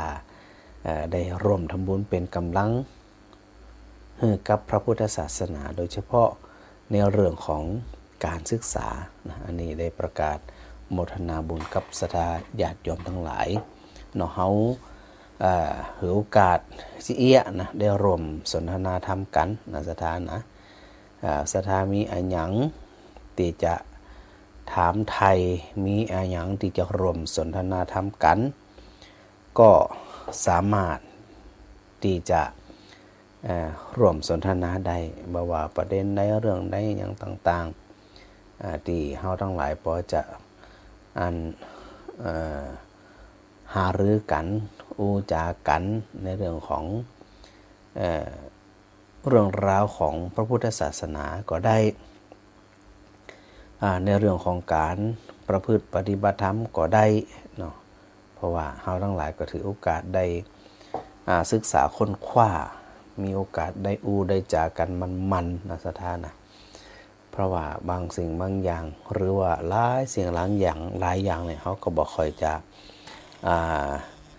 ได้ใส่ใจกันต่อใดพอเขาบ่ใส่ใจแล้วบางทีมันก็อาจจะเตลิดได้เนาะสถานเนาะเดี๋ยวหับสายก่อนนะแม่แก้วเจ้าไว้สารเจ้าวันนี้ยังเขาเมสเซนเจอร์มาได้เนาะเจ้าฮะพอเมสเซนเจอร์หาพระอาจารย์มาได้เหรอกะเมสเซนเจอร์ไปกินข้าวแล้งอยู่ก้าตักไปเอวอย่าก้าเมสเซนเจอร์อาจารย์ก็ให้วันนี้ของแต่เนาะวันนี้ของแต่เจ้าแต่คืนนั้นไปงานศพศาลาก่อนบ้านก้อยฝ่ายก็ว่าจะไปกันอยู่ที่ไหนแล้วโรงเรียนปิดกับเจ้าพระอาจารย์เจ้าช่วงนี้โรงเรียนปิดเตรียมสอบเจ้าก่อนเนาะพักไม่ใส่เขือไปถวายไปวันใดก็เมี่ยนศาลาก่อนเนาะเดี๋ยวเข้าไปวัดศรีไตรภูมิดีกว่าจะไปเอาโคมได้กะอย่างเก้าปันมาได้ มีคนฝากปีสาวก็ฝากเอาโคมเดี๋ยวเพิ่มแล้วศาลาก่อนเนาะท่านศาลาก่อนที่7-8เจ้าได้หลังกลางจากนั้นก็ได้เจ้าแต่ศาลาก่อนลูกหลานมาก็เปิดไปหาพระอาจารย์แต่ต้องหีบด้วยนะอาจารย์ได้เก้าปันต้องหีบด้วยนะถ้ามาหีบเดี๋ยวมันเต็มก่อนนะเหลือน้อยเดียวเนี่ยขายเป้าเก้าปันก็แก่นนั่นน่ะนั่นคนนักก็เจ้าพระอาจารย์ที่ไหนวันเปตะพีก็จะมาได้ไปส่วนมากก็จะเป็นอันพระในซิดกับในซิดเจ้าก็มีอันหมู่ไม่ออกไปบักกี่คนมีอยู่เจ้ามีหมู่แม่อันแม่แก้วนะกาดโปงแม่มาดึงไปวันนั้นเจอกันที่วัดบรรพตสถิตอ๋อแม่ไว้สัตตู้เจ้าแม่เท่าอะดูแม่แก้วน่ะเสียงน้อยน่ะลงแต่เปิ่นเท่าเจ้าไว้เปิ่นไปป้ากันปุ่นหอเจ้ามีแม่แก้วอันเป็นสีหันใบลูกสาวแล้วยังเจ้าเดี๋ยวพระอาจารย์เข้าไปพร้อมกำน่าจะได้หันแล้วนะได้หลายนะเจ้าได้ถ้าเข้าไปก็น้องมันบอกว่าต้องเอารหัส13ลักเข้าใส่ตัวมันถึงจะนี่ได้เดี๋ยวก็ไปใส่ วัดคนน่ะเจ้าเจ้าเดี๋ยวมาวัดนี้ก็ได้ง่ายดีแบบปะแม่มาลีไงจัดเมื่อเน่หลานหายก็จะหลานหายเจ็บแขนก็จะเดี๋ยวอันน่าจะหายแล้วจะน่าจะหายละเดี๋ยวคงจะเข้ารายการสาธุแม่แก้วได้เลยเอาสะดวกว่าบัดนี้มนต์ถึงปุ่นก็เจ้าบัดนี้มนต์ก็หาไอ้หยังพระอาจารย์ได้นิมนต์ศาลาก็เจ้าบ่ถึงก้ามันไก่ล่ำบัดถึงเจ้ามันไก่ล่ำเฉพาะตัวเจ้าแถวนั้นก็ดีละแม่ท่านพระครูบาราตึกเขตเนี่ยนะเจ้าจะส่วนมากเพิ่นจะเอาเขตหั่นน่ะเขตใกล้ๆหั่นน่ะเจ้าพวกจ้างใหญ่หนอง5กัดเมฆแม่นไปเม็ดหะเห็นเนาะเจ้าที่มันไก่ล่ำมันก็มันบ่สะดวกตึงเปิ้นตึงตัว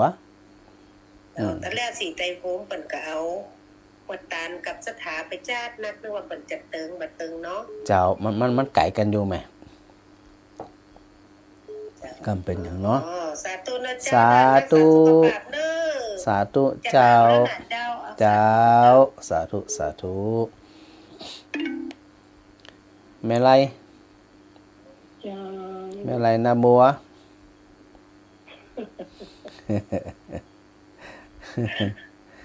ฝนเมียนอะไรยังลังพูดน่ะฝนนะย่างว่ามีวันน่ะว่าถ้าขึ้นยังตกคนนั้นนักอยู่กะเพ่บัดตกหาตั้งเพ่เนี่ยให้จ้ะตะวันน่ะถ้าขึ้นกับตะวันนี่โตๆขนาดเลยแล้ววันนี้มันมีชากเม็ดแดงลึ่งฝนเพิ่นก็อิดกับเพิ่นก็ย่างก่อนกะตกแล้วก็ไปเนาะก็มาตรงเมียมือเนี่ยเปิ้นอิดเปิ้นแล้วก็เดี๋ยวนี้สิเปลี่ยนใจกันเด้อเปลี่ยนใจกรมไผกรรมหยังเปลี่ยนจะได้เปลี่ยนเป็น2 แกน100ชาหมอเอา2 แกน200เจ้าเอาตามสะดวกในห้องแจมทำเนิ่งเจ้าเดี๋ยวถ้าโอนมาจะได้แจ้งพระอาจารย์กำไหมเจ้าอันอะไรทางทีมพ่อมลูกหลานในห้องแจมครับนั่นเลี้ยงมาลากับพ่อมลูกหลานได้เลยอาจจะได้ถ้าลูกสาวมาเดี๋ยวมันโอนไปลูกสาวก็นอนใจร้อนเลี้ยงบน2 คืนน่ะเจ้าถ้าจะได้กับอันก็อันนั้นมาอันก็ส่งสลิปมาให้พระอาจารย์กันแล้วกันนะเนาะมีปัญหาแม่มีปัญหาฟังทุกวันจนจบแม่นต้องจนจบปุ่นเนาะบ่จบมันไปได้หยังบ่หลับบ่นอนต้องจนจบปุ่นเนาะบ่จบไปได้หยังละอยู่เจ้าเดี๋ยวที่เจ้าละของเด้อมันมีความสุขนี่ก็ฟังไปเข้าใจไปก็มีความสุขเลยดีละเพราะว่าจิตเฮามุ่งเป็นบุญเนี่ยนะจิตเป็นบุญคือจิตมีความสุขเจ้าไปคิดมันหยังคิดมาเมินแล้วเหรอมีคิดมันหยังบ่นอนบ่เหลือคิดได้กระเต่าเก่าจะไปคิดมันหลายนั่นก็นั่นแหละฮาจิอีเนี่ยอายุยืนน่ะเนี่ยนะจิอีจะยังอายุยืนน่ะเนี่ยมันบ่เครียดมันบ่กังวลอย่างนี้นะก็คิดแล้วหล่อทั้งบ่ได้ไปนอนทั้งบ้านเตี้ยอีกน่ะบุญรักษาไม่คือพอนี่คนคิดแต่บุญกรรมบุญจูกะศึกษาอันก็ฟังไปสุขใจไปเนาะคิดถึงเรื่องอันคุณงามความดีอย่างลูกหลานก็ดังใจดีจะได้ว่าบุญสร้างบุญมาดีตัวอย่างตัวน้องก็ถูกใจคนทุกคนเนาะเห็นว่าเป็นบุญแม่เป็นบุญแต่มีความบุญจริงแกแม่น่ะแม่ก็สร้างสมคุณงามความดีไปอันใดจะเป็นความดีอันใดจะเป็นความเอื้อเฟื้อต่อการดูแลกันแม่นอันใดบ่ดีเฮาก็ชั่วว่าซั่วก็ไปซั่วหยังเหมือนกับอันฐานไฟมันร้อนไปกำมาหยัง นี่ก็คือไม่ดอกตางที่นั่นบ่ดีมันจะไปอย่างนั้นเขาดี ไปแล้วก็ไปแต่มีแต่ควักแต่น้ำเจ็บจะตายไปอย่างเนาะไปตั้งนี่มันดีๆกะมันยากอ่ะสบายใจสิใจดี นี่แหละจะได้กับอันฟังกันจะจบนะจะไปรับละตุเจ้าเนอะสาธุแม่ไลเจ้าสาธุแม่สาธุเจ้าสาธุเจ้า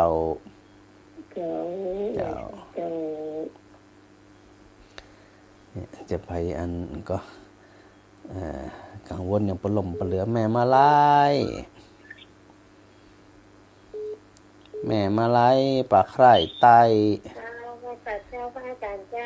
เจ้าฟังบางวันไปละตุเจ้านะเดี๋ยวตุเจ้าจะละนะ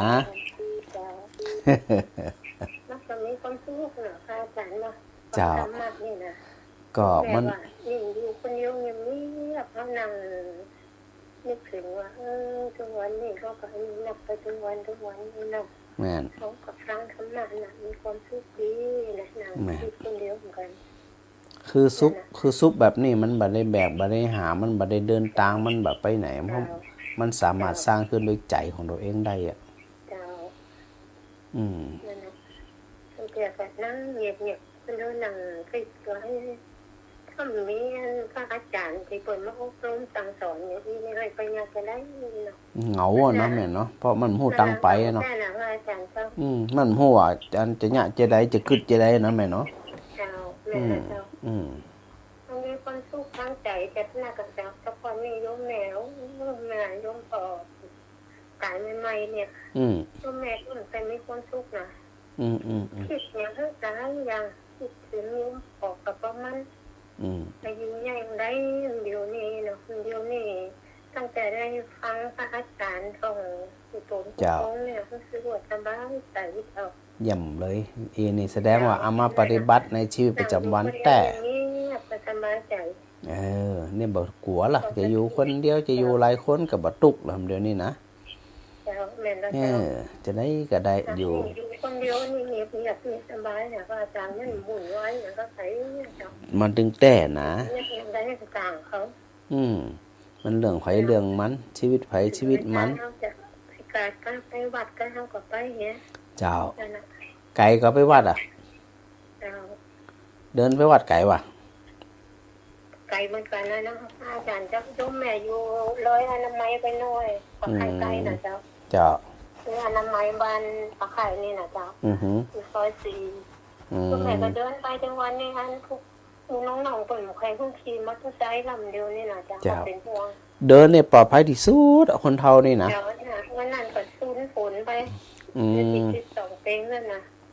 เจ้าก็รักษาสุขภาพก็รักษากายรักษาจิตดีละรักษากายรักษาจิตหมู่บ้านเขาก็สวยกว่านี้แม่นตีเขาไปเจ้าที่เขาไปได้เขาก็จ่อยเปิ้นยังเปิ้นอันน่ะกะตามกำลังเขาเนี่ยนะจะไปเกินกำลังนะกำลังเขาเนาะอาจารย์เนาะแม่นถ้าเกินกำลังก็ปิ้วไหวยังไงเจ้าได้ตีเขาอยากได้เขาก็จ่อยเปิ้นไปเจ้าแล้วไปได้แล้วก็ฟังธรรมะอยู่บ้านนั่นสร้างความสุขได้ง่ายดีสาธุกับฝากไว้เนาะเจ้าเนาะสาธุเหมือนกันเนอะแม่มาไลสาธุเจ้าสาธุเจ้าคนตกหัวจ้างเนี่ยบ่ขายมาตรการเจ้ามันได้ฟังได้อู้กันเนาะวันนี้ได้อู้แล้วนั่นล่ะแล้วไปไหนอ่ะไม่ได้อู้กันเนี่ยไปไหนอ่ะกูเสียพังกันเทศกับเมาไปแอลติ๊ก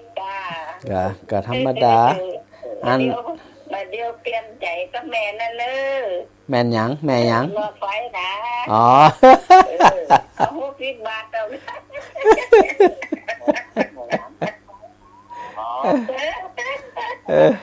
แม่เอา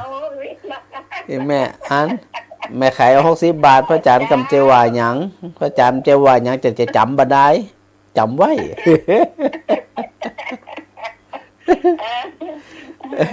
ตามตำราให้แม่ ตาวบ่ได้ไปอันบ่ได้กังวลแม่บ่ได้กังวล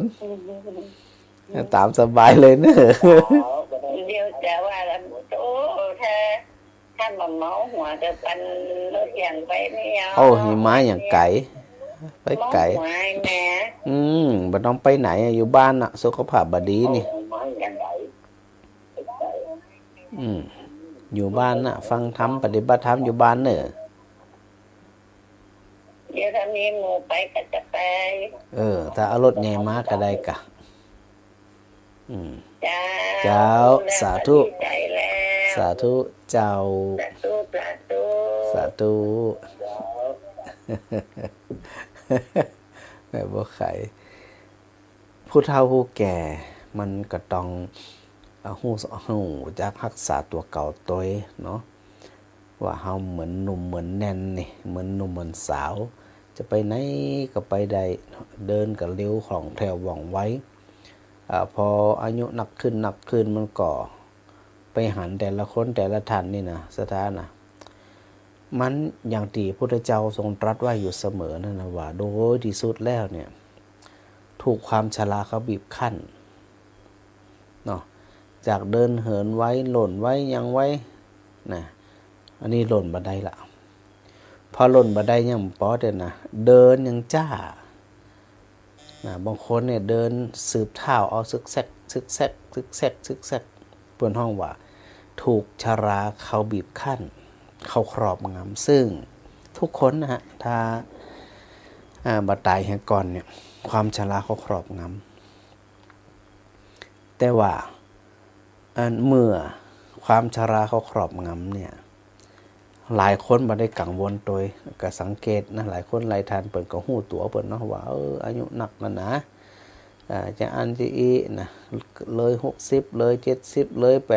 80โรคดีบ่เคยเป็นก็เป็นเนาะที่บ่ลำบากก็ลำบากเนี่ยมาถึงสับปันหันแต่ละคนแต่บางคนที่เป็น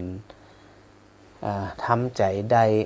เข้าใจสภาพของความเป็นจริงได้เนี่ยเปิ่นก็บ่ได้อันได้ตุกได้สุขได้หมองอย่างก็มีนะบางคนบางท่านอันนี้เป็นห้องว่าเป็นการประพฤติปฏิบัติธรรมโดยตรงไปเข้าใจสภาวะของความเป็นจริงนั่นนะว่าโดยที่สุดแล้วบ่สามารถที่จะหนีพ้นความแก่ความเจ็บความตายไปได้พอเฮาหันดังนั้นเนี่ยขณะนี้เนี่ยสถาหลายคนเนาะอยู่อันตามบ้านตามจองเป็นไปตามไว้เปิ้นห้องว่าเป็นไปตามไว้อายุหนักขึ้นโรคก็หนักขึ้นบ่เคยมึนหัวก็มึนหัวบ่เคยเจ็บหันก็เจ็บนะแต่สำหรับหลายคนที่พระอาจารย์อู้ถึงว่าเปิ้นพอฟังธรรมศึกษาธรรมเข้าใจธรรมแล้วเนี่ยแล้วเอาไปทำก็คือนำไปประพฤติปฏิบัติในชีวิตประจำวันของเปิ้นเลยนะ มันน้อยเลยทีเดียวตีสามารถประคองจิตของตัวเองได้อันนี้เป็นห้องว่าอานิสงส์ของการประพฤติปฏิบัติธรรมเข้าใจธรรมแล้วก็ส่วนผู้ที่ประพฤติปฏิบัติเมื่อใดอานิสงส์ยอมได้เหมือนนั่นเนี่ยอันนี้มันเป็นความจริงซึ่งศรัทธาทั้งหลายหมู่เฮาทั้งหลายที่ได้ปาการประพฤติปฏิบัติก็ยอมเห็นนะก็ยอมเห็นของความสุขเห็นความสุขของตัวเองอยู่เสมอดังนั้นเนี่ยจะไปปล่อยวันเวลาล่วงไปโดยที่เฮาทั้งหลายเนี่ยบ่ได้ประพฤติปฏิบัติแล้วก็เมื่อบ่ได้ประพฤติปฏิบัติแล้วก็มีโอกาสที่จะถูกความเศร้าโศกความเศร้าหมองเขาครอบงำได้ง่ายมากที่ผ่านมานั่นพระอาจารย์ได้จวนสถาอูในเรื่องของอานาปานสติ ในเรื่องของลมหายใจก็บ่มาแน่ใจเหมือนกันนะศรัทธาทั้งหลายเดี๋ยวถ้าได้ฟังพระอาจารย์แล้วนะใครจะโทร มารายงานผลเนาะมารายงานผลว่าหลังจากที่เราได้อู้กันแล้วเนี่ยมีท่านได้พ่องได้นำไปประพฤติปฏิบัติหรือว่าได้ประพฤติปฏิบัติมาเป็นประจำอยู่แล้วแล้วก็ทำอย่างต่อเนื่องอีกนะเดี๋ยว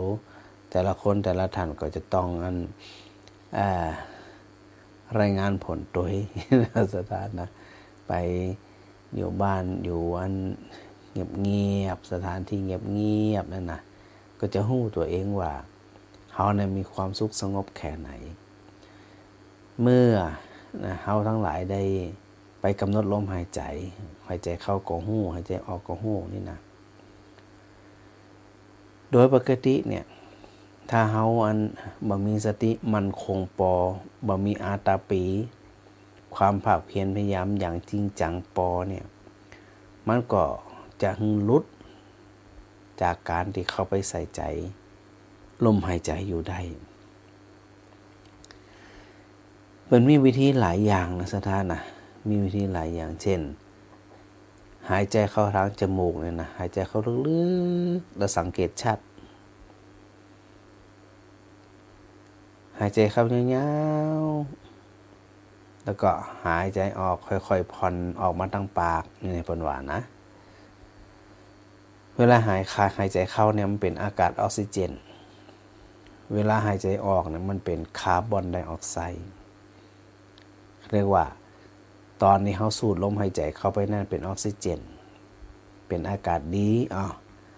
พอสูดเข้าไปแล้วร่างกายได้ใจออกซิเจนนั่นเรียบร้อยแล้วเนี่ยมันก็กลายเป็นคาร์บอนไดออกไซด์ก็หายใจออกมาถ้าเขาจะไปดูชัดๆเนี่ยนะ มันต้องไปกำหนดลมหายใจของเขาเนี่ยว่าเวลาเขาหายใจเขายาวๆบางทีเปิ่นก็นับเป็นรอบเหมือนกันนะ3 รอบ5 รอบ7 รอบ9 รอบ15 รอบอีเนี่ยหรือว่า20 รอบอีนะคือลองกำหนดตัวเองพอว่าเวลาเขากำหนดธรรมดาเนี่ยบางทีมันลุดเลยมันบ่สามารถที่จะไปหันลมหายใจได้สถานหายใจเข้าลึกๆขณะที่เขาหายใจเข้าลึกๆมันเหมือนกับว่าบนห้องว่าเบนความสนใจจากที่อื่นเนี่ยมาใส่ใจเฉพาะลมหายใจที่ห้องว่าเป็นสมาธิเราโดยสติเข้าไปกำกับนี่นะหรือเขามักจะได้ยินอยู่เสมอในเรื่องของโฟกัสก็คือลมหายใจเขาไปกำหนดลมหายใจเนี่ยหายใจเข้าลึกๆค้างไว้สักหน่อยแล้วก็หายใจออกจากทางปากทำที่อาจจะทำสัก3 รอบก่อนก็ได้บางคนบางท่านก็ฝืนนะฝืนก็คือกำหนดให้มันยาวบางคนก็บ่ฝืนก็มีนะฝืนก็ได้บ่ฝืนก็ได้นะขณะที่สูดลมหายใจเข้านะสูดลมเข้าหายใจเข้าเนี่ยยาวๆเนี่ยมันเป็นการกระตุ้นเฮาฮู้อยู่เสมอว่าขณะนี้เนี่ยเฮาหายใจเข้าลึกอยู่เนื่องหายใจออกยาวอยู่เนื่องลองทำสัก3 รอบแล้วก็ก่อยมาหายใจปกติเราไปสังเกตปกติต้องสังเกตด้วยตัวเก่าแล้วก็จากนั้นพอเขาไปกำหนดลมหายใจปกติเสร็จเรียบร้อยเนี่ยมันบางคนบางท่านเนี่ยไปฝืนแล้วมันกะอิดเหมือนกันแต่ว่าถ้าที่ว่าเขาไปกำหนดลมหายใจยาวๆนี่นะไปกำหนดลมหายใจยาวๆหันชัดๆเดี๋ยวมันเข้ามาเนี่ยหันชัดเลยเนี่ยอาจจะยุดไว้สักน้อยหนึ่งก็ได้บางคนบางท่านก็จะคิดเป็นในเรื่องของ เวลาคือวินาทีเช่น9 นาทีหรือนับ1 ถึง 9ก็ได้ในเมืองต้นนี่นะเขานับตั้งแต่เริ่มหายใจนะ1 2 3 4 5 6 7 8 9แล้วก็หายใจออกยาวแหม1 2 3 4 5 6 7 8 9ลองทำดูอาจจะทำสัก3 รอบในเบื้องต้นหายใจเข้าลึกๆเมื่อเขากระตุ้นลมหายใจของเขาที่หึ่งหันชัดเนี่ยนะมันจะใส่ใจได้ดีกว่าที่เขาปล่อยปะละเลยไปถ้าเขาปล่อยปะละเลยไปเนี่ยมันลุดแล้วลุดเลยพอลุดแล้วเนี่ยมันไปขับคิดขับไขว่นะมันไปขับไขว่เมื่อเขาหายใจเข้าลึกแน่นอนที่สุดว่ามันจะต้องหายใจเข้ายาวการเป็นห้องว่าลมปราณเนี่ยนะลมปราณเนี่ย ออกซิเจนที่เขาหายใจเข้าไปเนี่ยเอาไปเก็บไว้สักกำหนึ่งเตาที่พอจะไหวแล้วก็ก่อยหายใจออกมันเหมือนกับว่าออกซิเจนเนี่ยได้ไปเติมในร่างกายของเขาเนี่ยได้อย่างเต็มเม็ดเต็มหน่วยหายใจเข้าเต็มปอดออกซิเจนต้องการปอดต้องการออกซิเจนก็หายใจเข้าลึกๆหันชัดๆหายใจออกยาวๆก็ชัดพอได้สัก3 รอบเนาะก็ลองมาหายใจปกติพอใส่ใจพอใส่ใจไปว่าขณะนี้เนี่ยเขาหายใจออกหรือหายใจเข้าพอได้สักระยะหนึ่งเขาจะกำหนดให้นี่จะเอา5 รอบนี่นะหายใจเข้าจนสุดเลยแล้วก็ค้างไว้สักแป๊บหนึ่งแล้วก็ก่อยผ่อนออกมา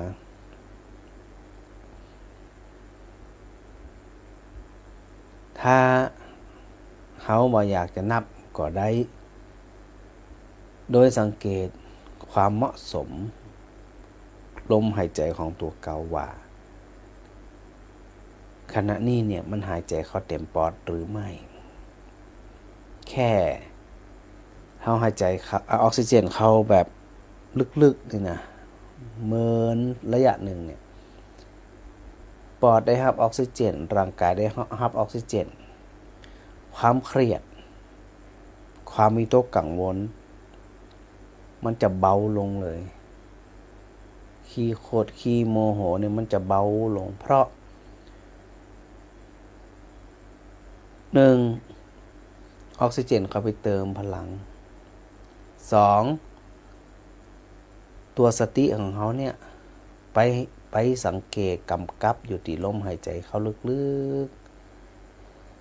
ๆหายใจออกมันเมื่อนี่นะจิตประสาทสายไปถึงอดีตและอนาคตนั่นแสดงว่ามันกำลังไปสังเกตเห็นในส่วนของปัจจุบันอยู่เขาได้ยินอยู่เสมอในเรื่องของปัจจุบันธรรมซึ่งบอกสถานอยู่แล้วแม้แต่ฝรั่งเองเนี่ยสถานนะฝรั่งเปิดไป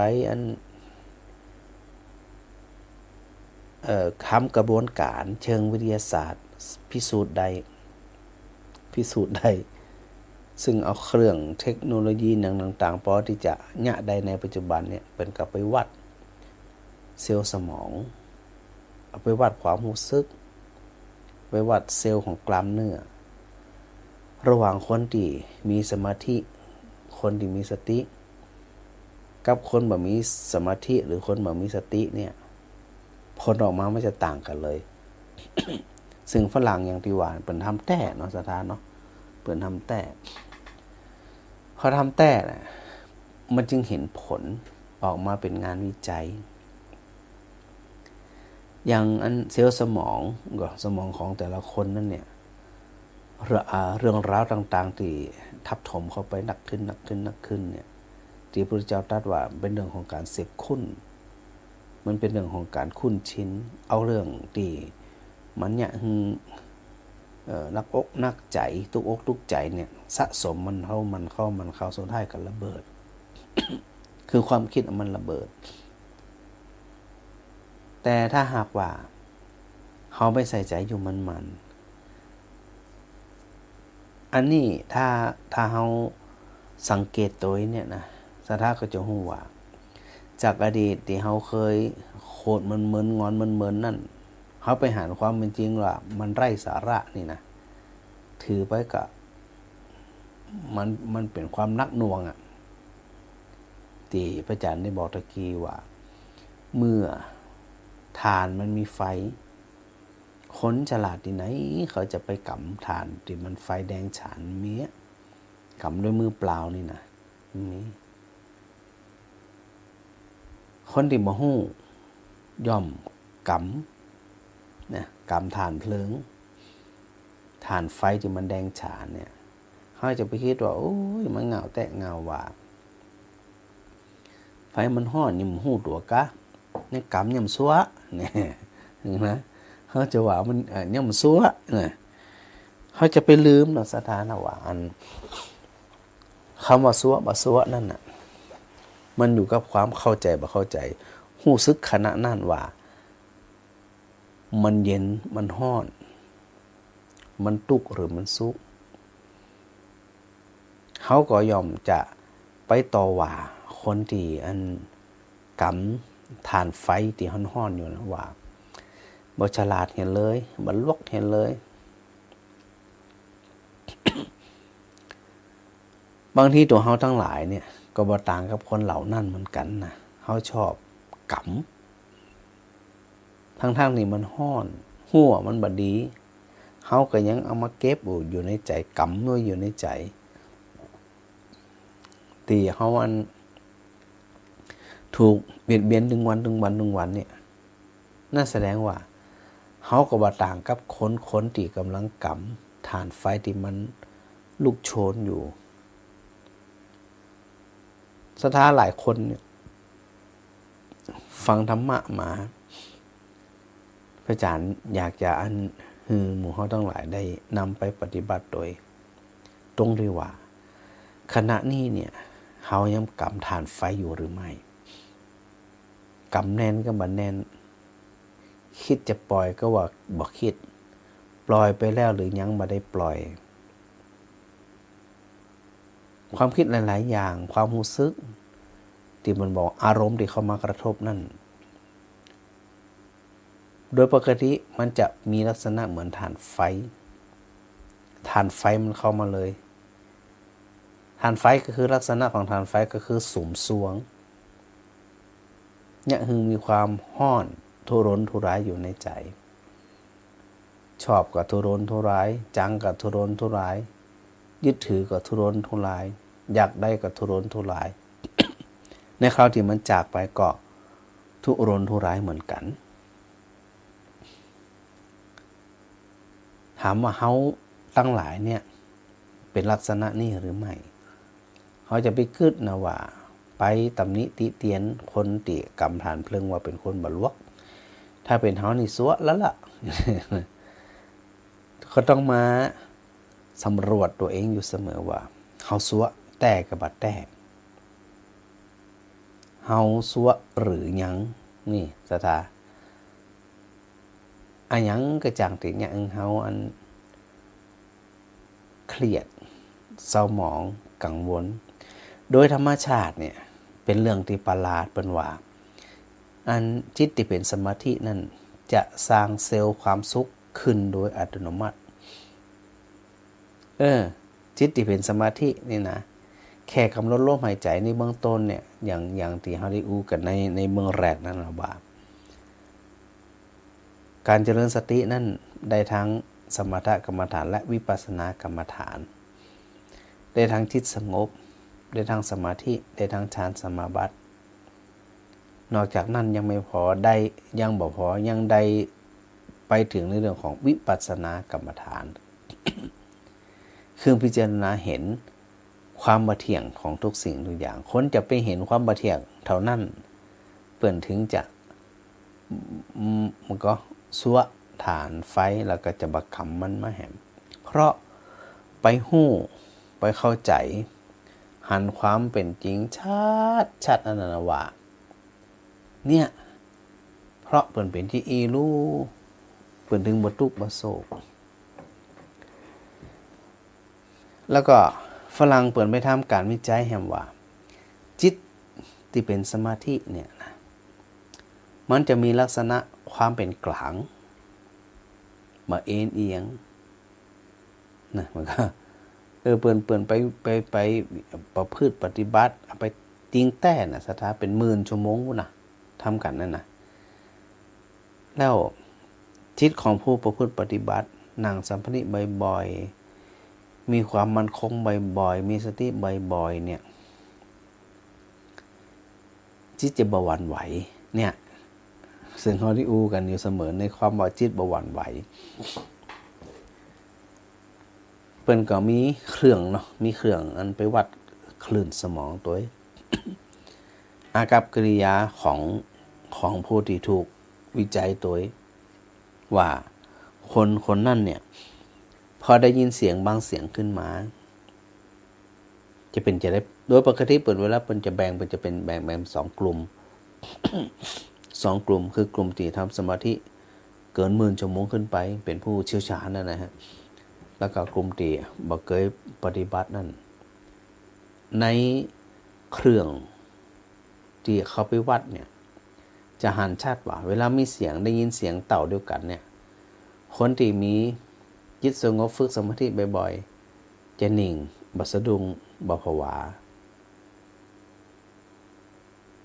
มีความเป็นกลางไอ้ความเป็นกลางนี่น่าสนใจนะท่านซึ่งในธรรมในคำของทางพุทธศาสนา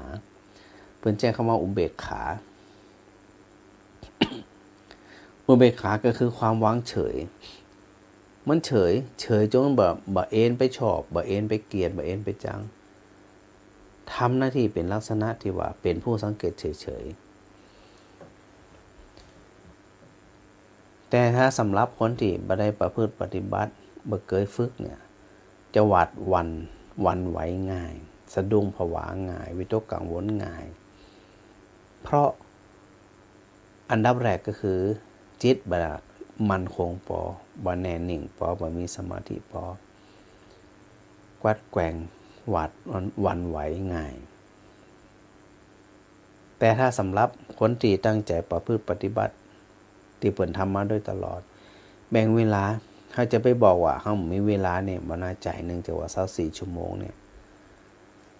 มันได้น่าจะน่าแบ่งเวลาของตัวเองสัก20 นาที30 นาที1 ชั่วโมงก็น่าจะโอเคอยู่ ทำทั้งวันมีโอกาสทำแล้วเขาจะฮู้ว่าที่นักวิทยาศาสตร์เปิ่นได้พิสูจน์ว่าเซลล์สมองเซลล์แห่งความสุขเซลล์แห่งความดีเซลล์ดีเนี่ยมันจะงอกเงยขึ้นเซลล์ที่บ่ดีเซลล์เครียดเซลล์สมองเซลล์วิตกกังวลเนี่ยมันไม่มีโอกาสเกิดแต่ทางตรงกันข้ามว่าถ้าตราบใดความโลภความโกรธความหลงเขาครอบงำนั่นแสดงว่าเซลล์แห่งความบดีเนี่ยมันจะเกิดขึ้นก็ไปบังคับจัดการควบคุม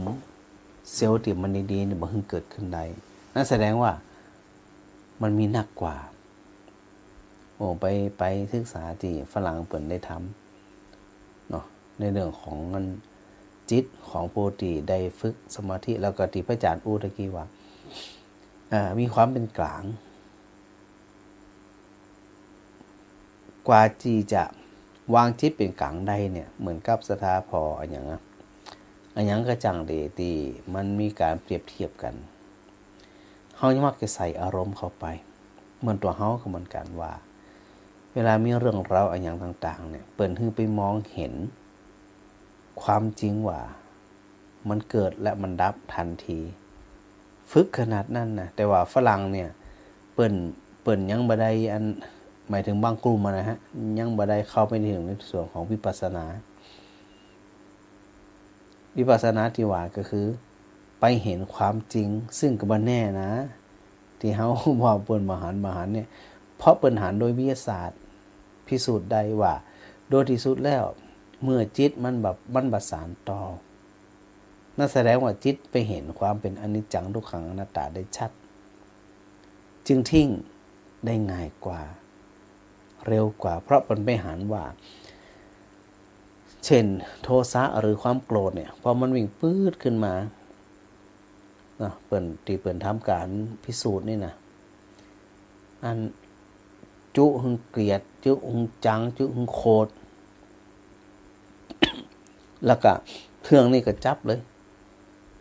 ว่าเวลาโคตรขึ้นมาเนี่ยเวลามึดขึ้นมาเนี่ยมิงขึ้นมาเนี่ยปฏิกิริยาของเครื่องที่เป็นวัดจะเป็นจะใดซึ่งเปิ่นทดลองแต่เนาะเปิ่นเอาจริงเอาจังแต่หมู่เฮาทั้งหลายก็ลองมาดูตัวเก่าก็ได้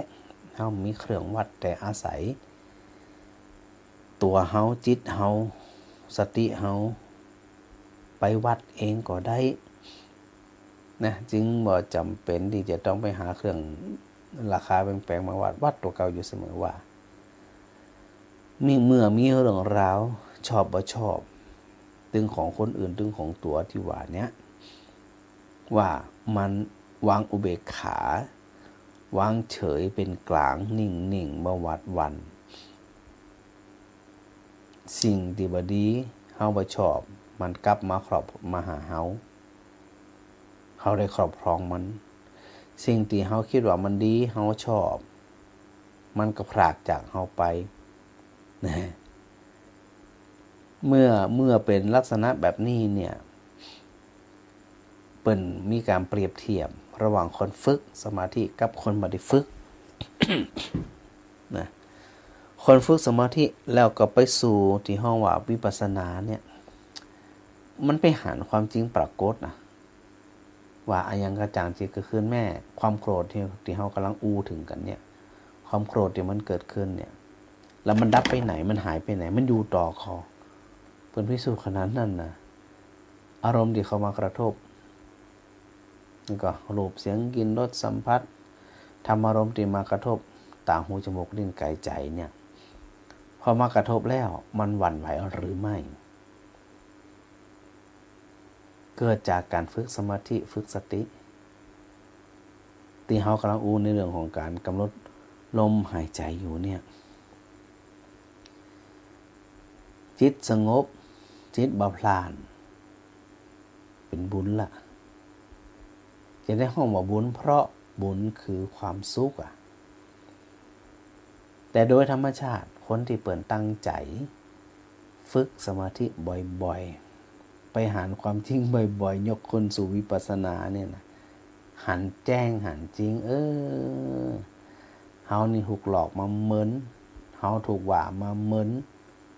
เฮาถูกอันเป็นขี้คามาเหมือนกับอารมณ์ที่เข้ามากระทบหันก็หันได้ยินก็ได้ยินสักแต่ว่าหันสักแต่ว่าได้ยินแต่บาญะคือใจสั่นสะเทือนใดใจห้ามหู้แต่ว่าวางจิตเป็นกลางตามที่มันเป็นว่ามีผลอะไรอย่างสักอย่างกับผู้ที่ฝึกมาปอเขาจึงได้ยินคำถามอยู่มันว่าพระอรหันต์เนี่ย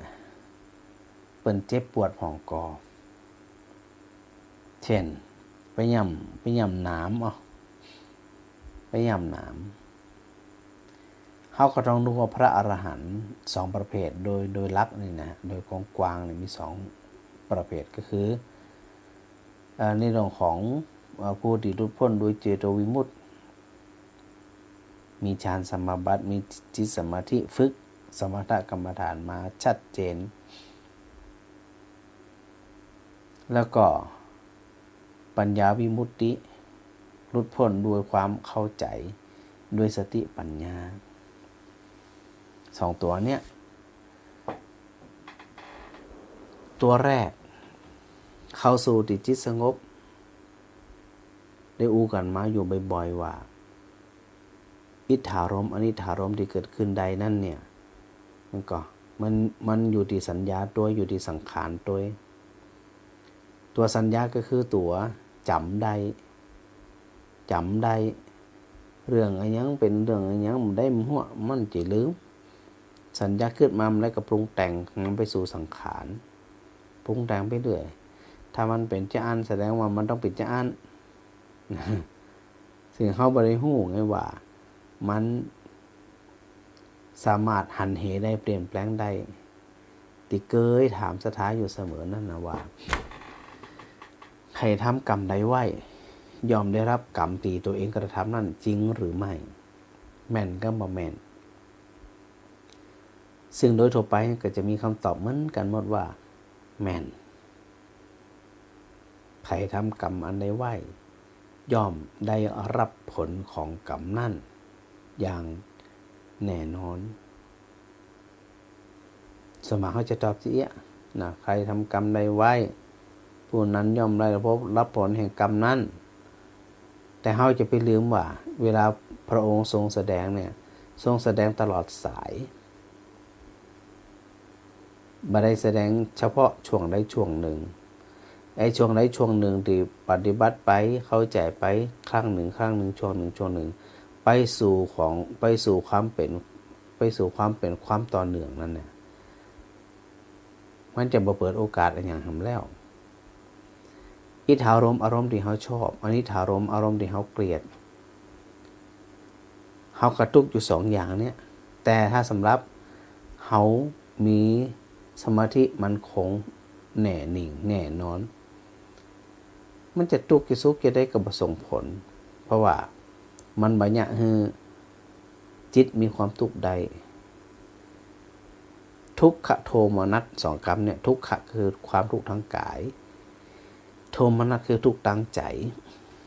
เราต้องแยกสองอย่างอันนี้จะต้องไปสังเกตตัวเก่าว่ากายกับจิตของเขาเนี่ยเวลามันถูกกระทบเวลามันจะกระตุกอยู่สองส่วนกายกับจิต